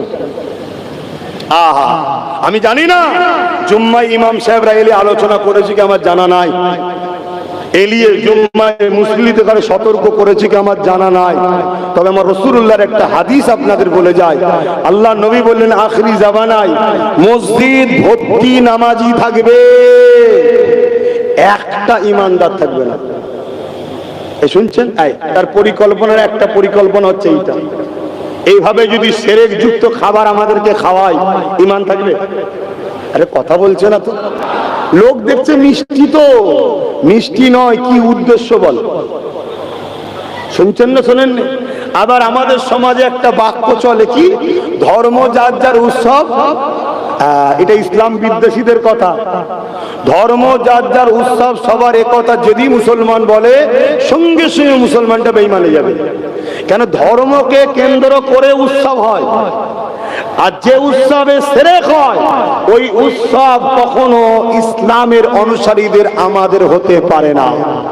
তারটা তার কাছে, আমরা সে নিয়ে কোনো সমালোচনায় যাচ্ছি না, কিন্তু আমার ধর্মের উপরে পুরো দেশ জুড়ে, পুরো পৃথিবী জুড়ে আমার ধর্মের উপরে টার্গেট করা হয়েছে না হয়নি? এইসব ওয়াজ শুনেছে কখনো? এরা জানি না, এরা জানি মিষ্টি তো সবাই কি কেন? এদেরকে এইভাবে বোঝানো হয় না। আর এদের ভেতরে হারাম খাদ্য ঢুকে গেছে বলেই আব্বাস সিদ্দিকী যখন জালিমদের বিরুদ্ধে বলে, আমার কওমের যুবকরা বলে আব্বাস সিদ্দিকীকে আমার গ্রামে ঢুকতে দেওয়া হবে না। মুসলিমরাই বলে, অমুসলিমরা আমার বিরোধী করে না তো। কেন? আমি অমুসলিমদের ধর্মীয় ম্যাটারে আমি চাই না, তাদের বিশ্বাস, তাদের আস্থা, তাদের দেবতা, তাদের মন্দির, তারা কি করবে সব তাদের ব্যাপার। বলি আমার কোনো ইন্টারেস্ট নাই, কিন্তু আমি যখন আমার দিনকে বাঁচাবার জন্য কথা বলি তখন আমার কওমের ওই ছেলেগুলো আমার বিরোধী করে, যাদেরকে ইসলাম বিদ্বেষীরা অলরেডি হারাম খাদ্য তাদের ভেতরে ঢুকিয়ে দিয়েছে। শুনছেন? তারা আমাকে চিনতে পারছে না, কেন তাদের ভেতরটা ময়লা হয়ে গেছে। তারা আমার মসজিদের জন্য নাই, আমার মাদ্রাসার জন্য নাই, আমার নবীর দিনের জন্য নাই, তারা রয়েছে নবীর দিনের দুশমন বেঈমান নেতাদের জন্য। নবীর দিনের পক্ষে যে গোলাম কথা বলবে তার বিরুদ্ধে তো তারা তো বলবেই। কি বলবে না বলবে না? আমি দোয়া করি আমার ওই শ্রেণীর ভাইদের জন্য, আল্লাহ এরা বোঝেন, এদেরকে প্ল্যান মাফিক খাওয়ানো হয়েছে, এদেরকে হিদায়াত দেন, এদেরকে তওবা করার তৌফিক দেন, এদেরকে ইসলাম ও মুহাম্মদ সাল্লাল্লাহু আলাইহি ওয়াসাল্লামের প্রেমিক বানিয়ে দিনের মুজাহিদ বানিয়ে দেন। বলুন আল্লাহুম্মা আমিন। আরো জোরে বলুন আল্লাহুম্মা আমিন। এ যুবক শোনো, তোমার দ্বারা তোমার কওমের ভাইকে প্রথম মারা হচ্ছে, তোমার দ্বারা প্রথম তোমার কওমকে গোলামি করানো হচ্ছে, তোমার দ্বারা তোমার কওমকে প্রথম কিনা হচ্ছে, তোমার দ্বারা তোমার কওমের অধিকারকে প্রথম হরণ করা হচ্ছে। তারপরে যখন তোমার কওমের ভালো মানুষগুলো মারা যাবে, শেষ হয়ে যাবে, দুর্বল হয়ে যাবে, এ আমার কওম, তোমাদের পালা আসবে, তোমাদেরকেও কিন্তু এরা কাটবে। শুনছেন তো নাকি? ওপেন বলে যাচ্ছি, অন্যায় যখন বলিনি, পৃথিবীর কোন দাদা দিদি কাউকে ভয় করিনি। অন্যায় যে বলে তার মধ্যে ভয় থাকে। অন্যায় যখন বলছি না, আর এবং আমার দেশের সংবিধান আমাকে বলার রাইট দিয়েছে, আমি আমার ধর্মের মানুষকে ধর্ম বিদ্বেষ থেকে এবং সমস্ত বুরাই থেকে বাঁচাবার জন্য আমাকে চেষ্টা বলার রাইট আমার দেশ, আমার দেশের সংবিধান দিয়েছে। দেশের কোন মন্ত্রী নেতা কে কোথায় বসে আছে, কে কি বলছে আমার দেখার দরকার নেই। কেন কত প্রধানমন্ত্রী এসেছে চলে গেছে, কত সিএম এসেছে চলে গেছে, এইসব লে ভাবার আমার সময় নয়। আমার দেশ, আমার সংবিধান আমাকে রাইট দিয়েছে। আমি আমার কওমকে বাঁচাবার চেষ্টাই বলছি, খুব সাবধান হও। আজ বড় প্ল্যান চলছে, মরা মুরগি খাওয়ানো হয়। শুনছেন তো নাকি? মরা মুরগি। কোন মিটিং টিটিংয়ে যাবেন, আগের দিনের ফিস্টি হচ্ছে, মরা মুরগি এলাকার সব পোল্ট্রি থাকে না, থাকে না, সব পাঠিয়ে দেওয়া হয়, খাওয়া মুসলমানগুলোকে খাওয়া। আর আমরা হাঁটু গেলে দান ছিচ্ছে, লেগ পিসটা দে, লেগ পিসটা দে, লেগ পিসটা দে। হাসবে না, হাসবে না, আমি হাসি এখানে নাটক করতেছি। তোমাদের হুঁশ নাই? প্যালেস্তাইনে তার বাচ্চার সামনে মাকে রেপ করছে, বাপের সামনে বেডিকে রেপ করছে, তোমাদের হুঁশ নাই? দেখতে পাচ্ছ না? তো কাল তো তোমাদের হবে, কাল তো তোমাদের হবে। আমি অনুরোধ করব প্রত্যেকটা ইমাম, আলেম, উলামা হক কথা বলেন, হক কথা বলেন। অনুরোধ করছি, পীর পীরজাদা সমাজের খেদমত করছেন, এই কওমকে বাঁচাবার স্বার্থে 5-10 মিনিট হলো, পুরোটাই বলতে নাও পারেন, 5-10 মিনিট হলো চক্রান্ত যে ফাঁদ পাতা হচ্ছে, এ থেকে জাতিকে বাঁচাবার স্বার্থে বলেন। অনুরোধ করছি, হুকুম নয়, ছোট মানুষ, অনুরোধ করছি। আর আপনাদেরও বোঝা দরকার কে আপন কে পর। শুধু বাড়িতে গেলে বিরিয়ানি খাইয়ে দিল, আব্বাস সিদ্দিকী জিন্দাবাদ, ভাইজান জিন্দাবাদ, ভাইজান হুজুর খুব ভালো রে, দেখেছিস বিরিয়ানি খাওয়ালো রে, খাওয়া খাওয়া করে পাগলা হয়ে গেল। তোমার জন্য আব্বাস সিদ্দিকী কি বলছে এটা দেখবে না? হ্যাঁ, হাজার হাজার টাকা খরচ করে জলসা করছো, কি বলছি কি করছি এগুলো ভাবতে হবে তো নাকি? আর অসুবিধা হলে বলুন, দোয়া করে দিচ্ছি। ও বাবা, দোয়া করার সময় হয়ে গেছে। আসেন আগিয়ে যাজ রাতে মা সাত্তার সামনে তিনার বাচ্চাটাকে শহীদ করে দিল। এবারে মা সাত্তা আবার বলতে লাগলো, এ জালিম ফিরাউন রে, তুমি যতই চেষ্টা করো না কেন, আমাকে কোনোভাবে আমার দিল থেকে আল্লাহ রাসূলকে সরাতে পারবে না। এই সময় ফিরাউন বলতে লাগলো, এ আমার সৈন্যরা, মা সাত্তার দ্বিতীয় বাচ্চাটাকে আগুনে এমন করে গরম তেলে ফেলে দাও। আবার দ্বিতীয় বাচ্চাটাকে ফেলে দেওয়া হলো। ছোট বাচ্চা মা মা করে ডাকতেছে, তাকে আগুনে ফেলে দেওয়া হলো। কিছুক্ষণ পরে সেও ইন্না লিল্লাহি ওয়া ইন্না ইলাইহি রাজিউন। আবার ফিরআউন বলতে লেগেছে, মা সাদ্দা, এখনো তোমার কোলে একটা বাচ্চা আছে, নিজের জানটা রয়েছে, এটাকে নিয়ে তুমি ঘরে ফিরে যাও, তোমাকে আমি আজাদ করে দেবো, অনেক ধন দৌলত দেবো, তুমি আমার কথা মেনে নাও, আমাকে খোদা বলে মেনে নাও, আমার দলে চলে আসো। হযরত মা সাদ্দা চোখ ভরা পানি রে বলতে লেগেছে, এ জালিম, ভয় কর সেই সুরজটাকে যিনার কাছে কোনো কিছু লুকানো যায় না, যিনি আজকে সবই দেখছে। আমি তিনার কাছে সাহায্য চাই, আমার বাচ্চা যাই যাক, জান যাই যাক, আমি তিনার কাছে সাহায্য চাই। আল্লাহ যেন আমার ঈমানকে বাঁচায়। কি ঈমান, কি ঈমান! ফিরআউন আবার হুকুম করে দিল, ছোট বাচ্চাটাকে ফেলে দাও। আহা, যেটা মায়ের বুকের সঙ্গে জড়িয়েছিল। একবার প্র্যাকটিক্যাল ভাবো তো, ভাবো, তোমার বুক থেকে টেনে নিয়ে তোমার বাচ্চাকে যদি একটা বড় গুল সুই দিয়ে ইনজেকশন দিতে যায়, তোমার কেমন হবে বলো তো? বলো বলো বলো। তোমার বাচ্চার একটা উংলি কেটে গেলে তোমার কি হয় বলো তো? আর এই দিনের জন্য ইমামে হোসাইন পুরো পরিবারের, নিজের খুনের সন্তান, দুটো ভাইয়ের সন্তান মিলিয়ে পুরো পরিবারের ৭২ জনকে এই দিনের জন্য জালিম শাসক নমরুদ কি বলে এজিদের বিরুদ্ধে লড়ে দিনের জন্য কুরবানি হয়েছে। জোরে বলুন সুবহানাল্লাহ। আর তুমি আমি ৫ ওয়াক্ত নামাজ পড়ে একটু দাঁড়িয়ে রেখে হজ করে বড় তসবিহ নিয়ে আর মুসলমান দাবি করে জালিমদের সাথ দিয়ে ইসলামের ক্ষতি করে তুমি মনে করছো আমি জান্নাত চলে যাব? হ্যাঁ, আমার কথা কি কষ্ট দিচ্ছে কাউকে? আমি বলছি একটাই কারণে, যদি আমার ভাইগুলো শুনে পরিবর্তন হয়, পরিবর্তন হলে আমার ভাইদের হয়তো দুনিয়ায় একটু কষ্ট হবে। কেন? জালিমরা একটু চাপ দেবে, কিন্তু এক মুঠো হয়ে থাকলে, এইভাবে থাকলে হয়তো কষ্ট বেশি হবে, আর এইভাবে থাকলে কম। এত ভাঙা সহজ নয়। কিন্তু আমার যুবকরা যদি এই মুঠো হতে পারে, একটা দিন জুলুম খতম হবে, আমার যুবকদের বাচ্চারা, ভাইদের বাচ্চারা একদিন শান্তি নিরাপদের একটা সমাজও পাবে। জোরে বলুন সুবহানাল্লাহ। এবং তোমরা পরকালে চির শান্তির জান্নাতটাও পাবে। জোরে বলুন সুবহানাল্লাহ।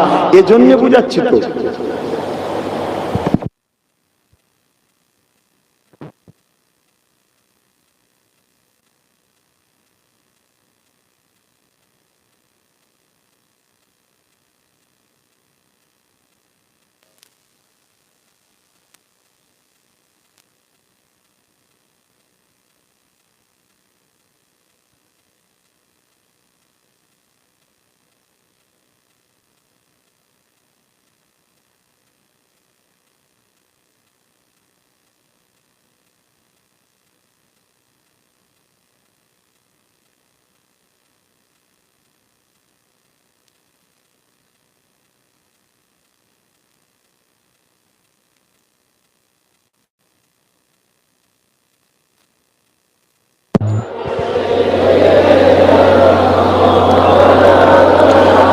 আমার আব্বা জানেরা, হযরতে আম্মা জান মা আসাদা হুজুরের কোল থেকে বাচ্চাটাকে ছিনিয়ে নিয়ে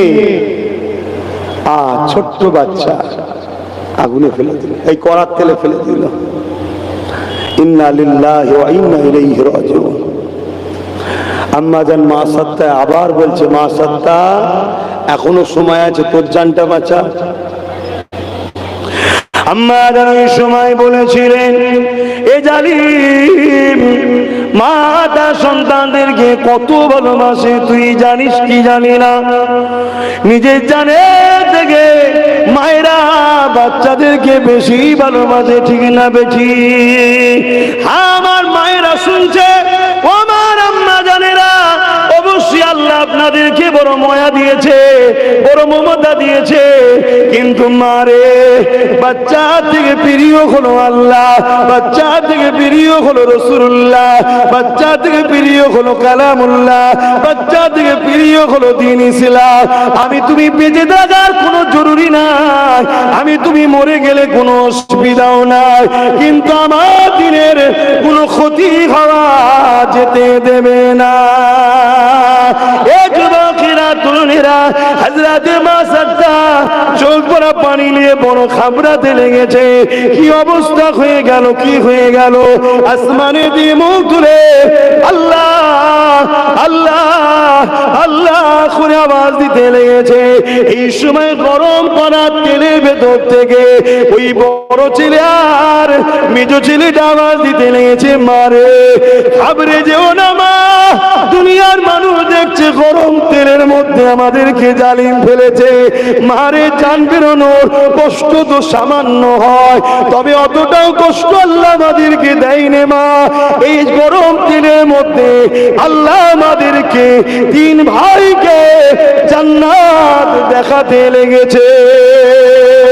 মারে গরম তেল দুনিয়া দেখছে, কিন্তু এই গরম তেলের মধ্যে শান্তি আল্লাহ রেখেছে। হে আমাদের আম্মা, ঘাবড়ে যাবেন না মা। হযরত মা সাদ্দাকে নিয়ে ওই গরম তেলেতে ফেলে দেয়া হলো। ইন্না লিল্লাহি ওয়া ইন্না ইলাইহি রাজিউন। তথাপিও তারা জীবন দিয়েছে আল্লাহর জন্য, দ্বীনের জন্য। আল্লাহ তো মৃত্যু তো সবারই হবে, মৃত্যুকেও হালকা করে দিয়েছে এবং জান্নাত তাদের ডাইরেক্ট আল্লাহ দিয়ে দিয়েছে।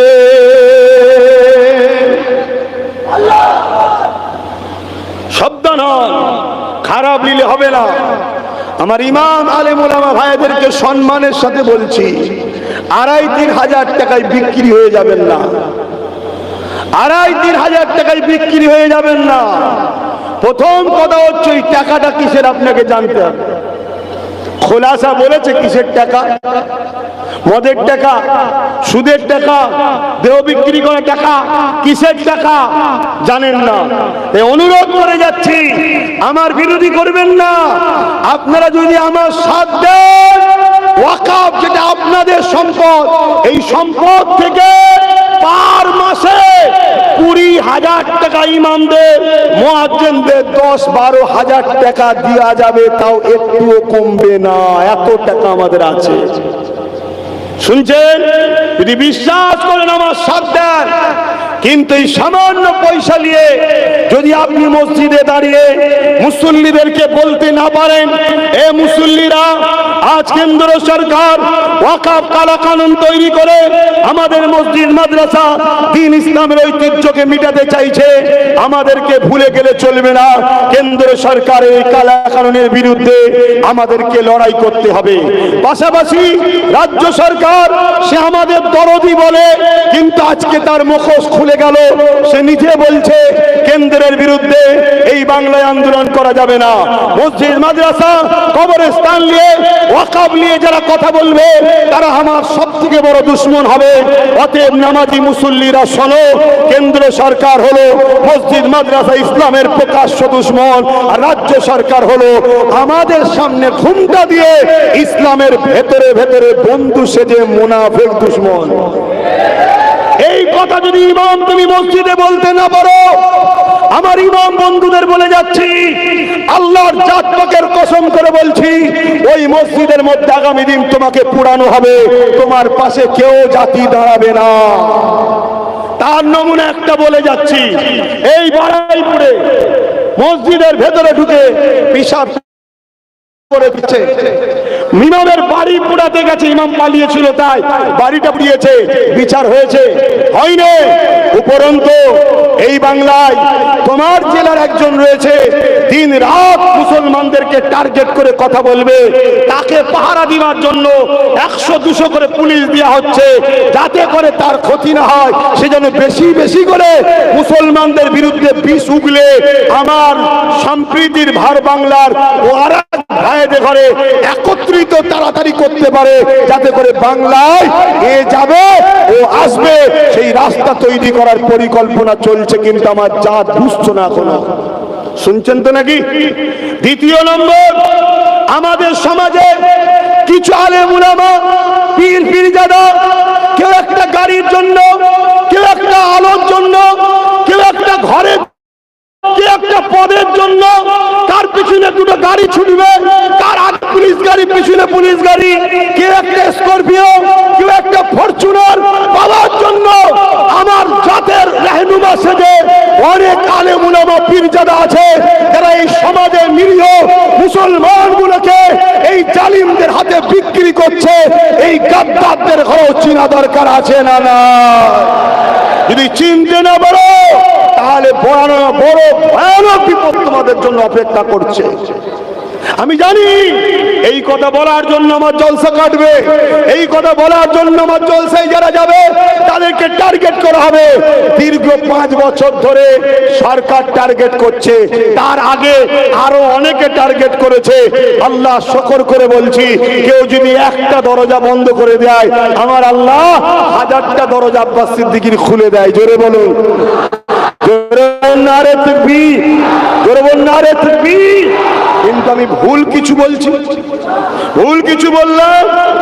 আসুন, প্রত্যেকটা ওয়াইজি, প্রত্যেকটা পীর পীরজাদা, প্রত্যেকটা আলেমের উচিত মাইক পেলেই 5 মিনিট হলো সামনে যারা থাকবে এদেরকে ওয়াকফ নিয়ে সজাগ করানো দরকার যে আমার মসজিদ, আমার মাদ্রাসা, আমার কবরস্থান, আমার খানকা, আমার ঈদগাহ যদি কবরস্থান না থাকে তোমাকে পুরাতে হবে। আস্তে আস্তে তোমার কবরস্থ মাইন্ডটাকে ঘুরিয়ে পুরানো কালচারে নিয়ে যাচ্ছে, তোমাকে ধর্ম থেকেও সরাবার পরিকল্পনা চলছে।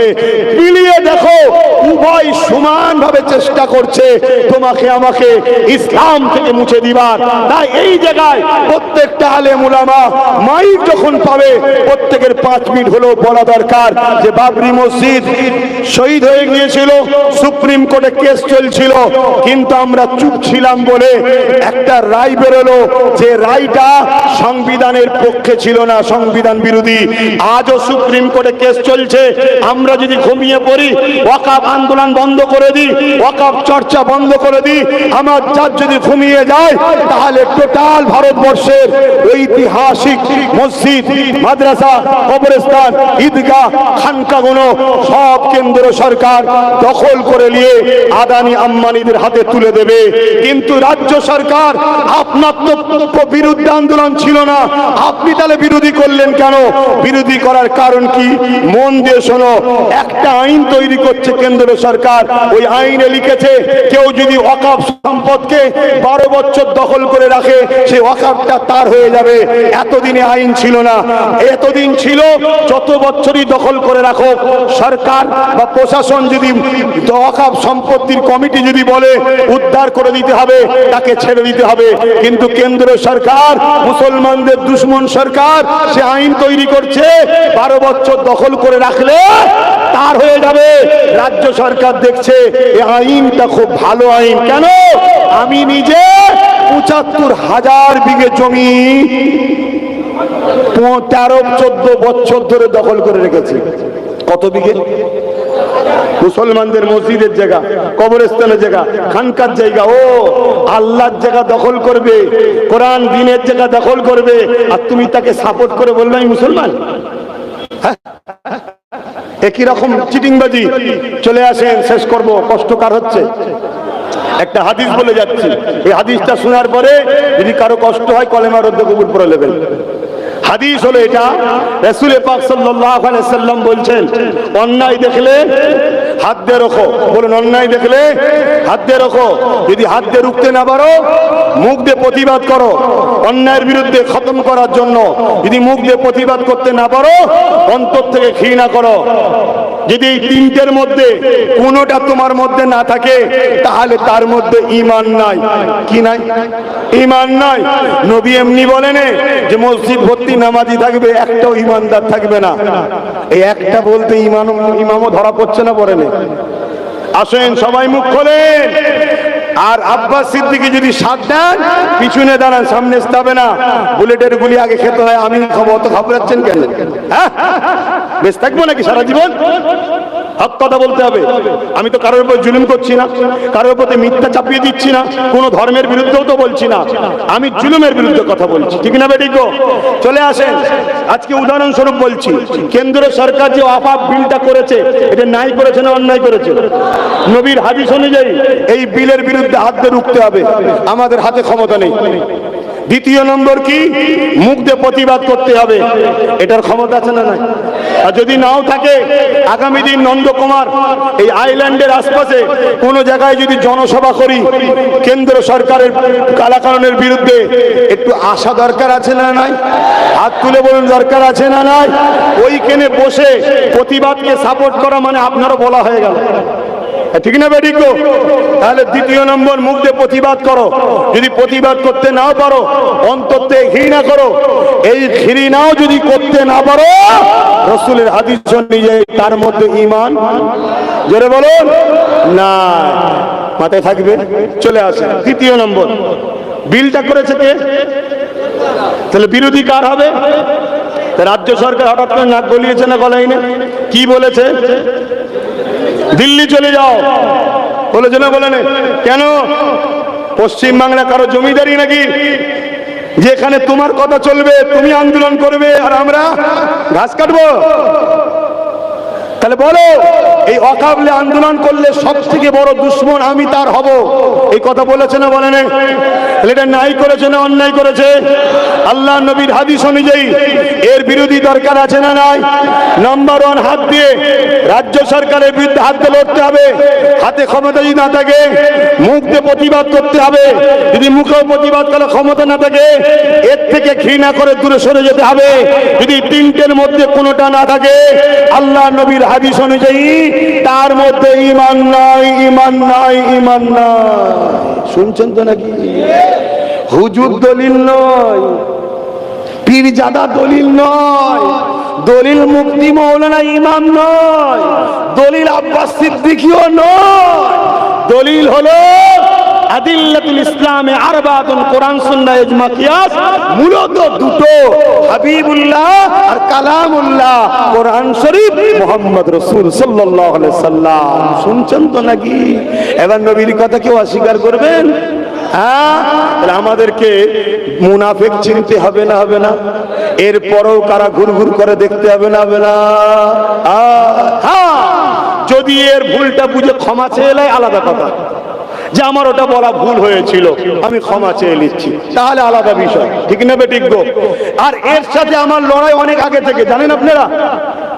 বলছেন আমি সব থেকে বড় দুশ্মন হবো, আরে এর সাথে দুশ্মনী অনেক আগে থেকে আমার শুরু হয়েছে। কবে থেকে জানেন? আমার জায়গা মেরেছে নাকি? আমার চাকরি মেরে দিয়েছে, আমার পদ কেটে নিয়েছে নাকি? না আমি কিছু চেয়েছিলাম যাই না? শোনো, লড়াই শুরু হয়েছিল চুচুড়ার মসজিদ মাদ্রাসায় তালা মেরেছিল রাজ্য সরকার, জানো তোমরা? জানো? সেই চুচুড়ার মসজিদ মাদ্রাসার তালা খুলতে যাই আমি, আমার সঙ্গে আমার ভালোবাসার লোকেরাও গিয়েছিল, আর ওই রাপনে দিয়ে চমকাবে, ধমকাবে, মারবে প্ল্যান করেছিল। আমিও বলেছিলাম আজ মারলে কম আছি, কাল প্রতিশোধ তুলে নেব। কেন? সংবিধান রাইট দিয়েছে, সংবিধান রাইট দিয়েছে, ছাড়াছাড়ির ব্যাপার নেই। সংবিধান বিরোধী যে হবে সে আমাদের কাছে কেউ নয়। কেন? দেশ আগে, সংবিধান আগে। প্রশাসনকে স্যালুট করি, সম্মান করি, প্রশাসন আমাদের সামাজিক বন্ধু, আমাদের সুখে দুঃখে সাথ দেয়, কিন্তু তা বলে এটা নয় কোন প্রশাসন যদি দেশের সঙ্গে গাদ্দারি করে তারও ছাড় নাই, ঠিক না বেঠি? কেন? দেশ অনেক আগে, দেশের জন্য অনেক জীবন দিয়েছে অনেক মহামনীষী, এবং মেদিনীপুর তো বিপ্লব, এ তো বিপ্লবের জেলা, এখান থেকে তো ইনকিলাব হয়। এ ভূমি, এখানে তো বীর সন্তান হয় এই জমিন থেকে, জানেন তো নাকি? এই জেলা থেকে অনেক বিপ্লব কি বলে মেদিনীপুর দিয়েছিল। তো যাই হোক, আমি অত বিস্তারিত যাচ্ছি না। সেই জায়গায় ওই মসজিদ খুলে আসরের নামাজ, মাগরিবের নামাজ পড়ে আলহামদুলিল্লাহ আল্লাহ আমায় নিয়ে এসেছিল। আমি জিন্দেগিতে কি করেছি আমি কিছু জানি না। কিয়ামতের দিন আমার জান্নাত যাওয়ার জন্য আমি মনে করি মুস্তাফার গোলাম হিসেবে তো একটা প্রথম সার্টিফিকেট আছেই, ওটা তো ঈমান। দ্বিতীয় কাজ হিসেবে যদি বলা হয়, আমার সঙ্গে যারা ছিল আর আমি, খোদা তোমার ঘরের জন্য জানকে বাজি লাগিয়েছিলাম। জোরে বলুন সুবহানাল্লাহ। আগামী দিন আমার মসজিদ মাদ্রাসা পল্টুজা যদি ভাঙতে আসে, হাত দিয়ে রুখতে হবে না? হবে না? জোরে বলুন। কিন্তু হাত দিয়ে রুখবেন আপনি, তার আগেই তো তোমার রাজ্যের নেত্রী বলে দিচ্ছে আন্দোলন চলবে না। আর যারা আন্দোলন করতে গেছে তাদের বাড়ি পুলিশ পাঠিয়ে সব তুলছে। শুনছেন না? শুনেন, একটা নতুন পরিকল্পনা হচ্ছে, বলবো না থাকবে? এই অসুবিধা হচ্ছে বাইরে ভাইগুলো। একটা নতুন পরিকল্পনা হচ্ছে মুসলমানদের ফাঁসাবার, বলবো? পায়ের ওপরে পা দিয়ে ঝগড়া করো, পায়ের ওপরে পা দিয়ে ঝগড়া করো। ঝগড়া করার পর মুসলমানদের নামে ফেক কেস দাও, হাজার হাজার তুললে আসবে। কেন এমনি তুললেই বা ডাইরেক্ট শাসক যদি, কেন এর টিকে আছে মুসলমানের ভোটে, জানেন তো নাকি? তাহলে বদলাম হয়ে যাবে। শুনছেন? কিন্তু ওপর থেকে তো চাপ আসছে, এত বছর কি করছিস, মারিসনি কেন এখনো মুসলমানদের ঘরে? অন্য রাজ্যে মারছে, তুই মারিসনি কেন? শুনছেন না শোনেননি? কিন্তু মনে রাখবেন, উত্তরপ্রদেশও মুসলমান মরছে কেন্দ্র সরকারের হাতে, বাংলাও মুসলমান মরছে রাজ্য সরকারের হাতে। মরছে না? মরে না? মরে। এই যে 9 বছরের বাচ্চারা বোম ফেটে মরলো, কার হাতে? কথা বলছে না তো। কিন্তু একটা প্ল্যান তৈরি হচ্ছে, কি জানেন? একজন কেউ ফেসবুকে আমার নবী নিয়ে, ইসলাম নিয়ে একটা নোংরা কথা লিখবে, রাগ হবে না? হবে না ভাই? আপনার ধর্ম ভালোবাসেন, আমার ধর্ম ভালো, রাগ হবে তো নাকি? ওইটা নিয়ে আপনি প্রথমে থানায় যাবেন, যে ওকে ধরেন। থানা গুরুত্ব দেবে না। থানাকে উপর থেকে চাপ দিয়ে আছে, গুরুত্ব দেবে না। শুনছেন না? শোনেন না? তাহলে গুরুত্ব দিল না। যখন গুরুত্ব দিল না, আপনার রাগ বাড়ছে তো, আপনি কি করবেন তখন? চৌমাথাটাকে বন্ধ করবেন, ঠিক না বেঠিক? যখনই চৌমাথা বন্ধ করবে, সঙ্গে সঙ্গে ওপর থেকে আবার থানাকে বলবো, ওকে তুললে, ওই যে লিখেছিল ওকে তুলে নিয়ে, ওকে তুললে আসবে, নিয়ে এসে হালকা ধারা দেবে। কি দেবে? হালকা ধারা। যখনই তুললে আপনারা কি বলবেন? দেখেছিস এটা অন্য রাজ্যে হলো, হতো নি, আমাদের দিদির রাজ্যে দেখেছিস, তুলেছি, খুশি হয়ে গেলাম আমরা। তাহলে ওনার ভোটটাও পাকা হয়ে গেল। শুনছেন না? শোনেন না? তারপরের দিনে ও তো জামিন পেয়ে গেল। এবার কি হবে শোনো, যতজন আন্দোলন করেছে, হয় সিসি ক্যামেরা, আর না নিজেরাও তো ফটো তোলো, আবার লাইভ সেলফি তোলো না, ওইগুলো দেখে দেখে দেখে দেখে। আর প্রত্যেকটা মুসলমান গ্রামে থানার লোক আছে না নাই? জালিমদের লোক আছে না নাই? ওই মুসলমানকে দিয়ে ভিডিও করাবে, তার দেখে দেখে দেখে দেখে হাজার হাজার মুসলমান ছেলের নামে কেস দেবে। আর এমন মামলা দেবে, যে মামলা 2 বছর 3 বছর কি 3 মাস 4 মাস 5 মাস পরে জামিন হবে। শুনছেন আমার কথা? প্ল্যানটা কি শুনুন। তারপরে কি হবে শোনো, কেস দিয়ে দিল, রাত্রিরে পুলিশ আসবে, আপনার ভয়ে ছুটবেন তো নাকি? কথা বলে সব ছুট। যখন ছুটবেন মা বোনেরা, তখন কোথায়? জোরে বলেন, ঘরে। বাকিটার খুলে বলছি, মা বোনেদের সঙ্গে কি জুলুমটা হয়। শুনছেন না? শোনেন না? হ্যাঁ, এটা আব্বাস সিদ্দিকী ওয়াজ করছি, শোনো। কত চুনো পুটি বিক্রি হয়ে গেছে দামি দামি টাকাতে, দামি দামি গাড়িতে। আব্বাস সিদ্দিকীর দাম কি কম মনে করছো নাকি? হ্যাঁ, ইনশাল্লাহ একটা ডাক দিচ্ছি খুব শিগগিরই, বিড়ি কেটে। খবর পেয়েছো তো? এখনো ডেট ঘোষণা করিনি, টার্গেট নিয়েছি 30 লক্ষের উপরে লোক হবে। কি আপনারা তাদের থাকবেন তো নাকি? হাত তুলে বলেন, থাকবেন তো নাকি? গাড়ি ভাড়া দিতে হবে? না না না না, গাড়ি ভাড়া দিয়া ভাইজান আমি নয়, আমি গাড়ি ভাড়া দিতে পারবো না। লোক জড়ো করে বিক্রি করা খদ্দের আমি নয়। নিজের পয়সায় চলো, নিজের অধিকারের জন্য চলো। শুনছেন তো? সেই জায়গায় কি হবে তারপরে? মা বোনরা বেজ্জতি হলো। শুনছেন? আপনাকে ছুট করাচ্ছে, ধরছে, জুলুম করছে, কাজ কাম বন্ধ হলো, তাহলে ইনকাম বন্ধ হচ্ছে না? হয়নি? তারপরে যখন ধরবে, থানায় নিয়ে যে মার মার মার মার মার, কুকুর পিটার মতো পিটবে। বিরোধী করবি? স্যার আমি তো আমার দিনের জন্য, দিন তো দিন বলে দিনকে গাল দেবে। শুনছেন না? শোনেন না? পিটিয়ে তোকে ছাল চামড়া তুলে ফেলবে। শুনছেন না? শুনছেন? তারপরে যখন ছাড়বে, ছাড়ার জন্য মোটা অঙ্কের টাকা লাগবে না লাগবে না কোটে? তাহলে সব মুসলমানদের অর্থ যাচ্ছে না যায়নি? অর্থনীতিকে ধ্বংস করো আর মুসলমানকে কাজ কাম থেকে সরাও আর ভয় খাও। একবার যে মার খাবে সে ভয় খাবে না? খাবে না। কিন্তু ইমানদার ভয় খাবে না। ইমানদার ভয় খাবে না। ইমানদার আরো শক্তিশালী হবে, টার্গেট করবে, দাঁড়া তোকে এবার আমি দেখবো। শুনছেন না? শোনেন না? হ্যাঁ, সাইজ একেবারেই করে দেবে। কথা বুঝে আসছে না? না, ইমানদার কখনো ভয় খায় না। শুনছেন আমার কথা? কত রকম পরিকল্পনা হচ্ছে। এই সব কিছু থেকে বাঁচার রাস্তা দুটো বলবো। এই দুটো রাস্তাই হুজুর বলেছে। এক, সিনার পাওয়ার বাড়াও, অর্থাৎ নবীর প্রেম ও আদব। দুনিয়ার সবকিছুর আগে আল্লাহ রাসূল। দল করব, কারবার করব, ব্যবসা করব, ততদিন পর্যন্ত করব যতদিন তোমার দ্বারা আমার দিন ও ইসলাম ও নবীর বিরুদ্ধে কোনো কথা পাবো না বা চেষ্টা দেখবো না। যখনই দেখবো তুই নবী দিন ইসলামের বিরুদ্ধে, বাস শেষ। যেমন একদিন তোমরা করেছিলে রাজ্য সরকারের সাথে, আলাদা বিষয় ছিল। আজও মসজিদ মাদ্রাসার দুশ্মন হয়ে গেছে, এবারের সাথে থাকা হারাম হয়ে গেছে। কিন্তু নাকি আজ চলবে না। যেমন বিগত দিন কেউ বলেছিল মাদ্রাসায় জঙ্গি তৈরি হয়, মুসলমান সরেছে না সরেনি? হ্যাঁ, এটাই হলো পলিসি। দ্বিতীয় নম্বর কি? সিনার পাওয়ার প্রথম নম্বর। দ্বিতীয় নম্বর, আমার নবী মদিনায় গিয়ে নবী বললেন রাষ্ট্র তৈরি করতে হবে, অর্থাৎ রাজনীতির পাওয়ার করতে হবে। শুনছেন তো নাকি? তাই আমাদেরকেও রাজনীতির পাওয়ার তৈরি করতে হবে। কি গো, আমার কথায় রাজি? জোরে বলুন রাজি। কারা কারা আমার কাছে একমত? একটু হাত তুলে দেখাবেন। এই একমত তো নাকি? হাত লম্বা করে তোলেন। একমত তো? হাত নামান। যারা বলেছেন মজবুত হয়ে থাকতে পারবেন, নিজেদের দল করুন। শুনছেন না? শোনেন না? এতদিন ছিল না, আলাদা কথা। আজ নবী বংশের বাচ্চা নওশাদ রাজনীতি করতে নেবে, চোর সাথ দেবেন।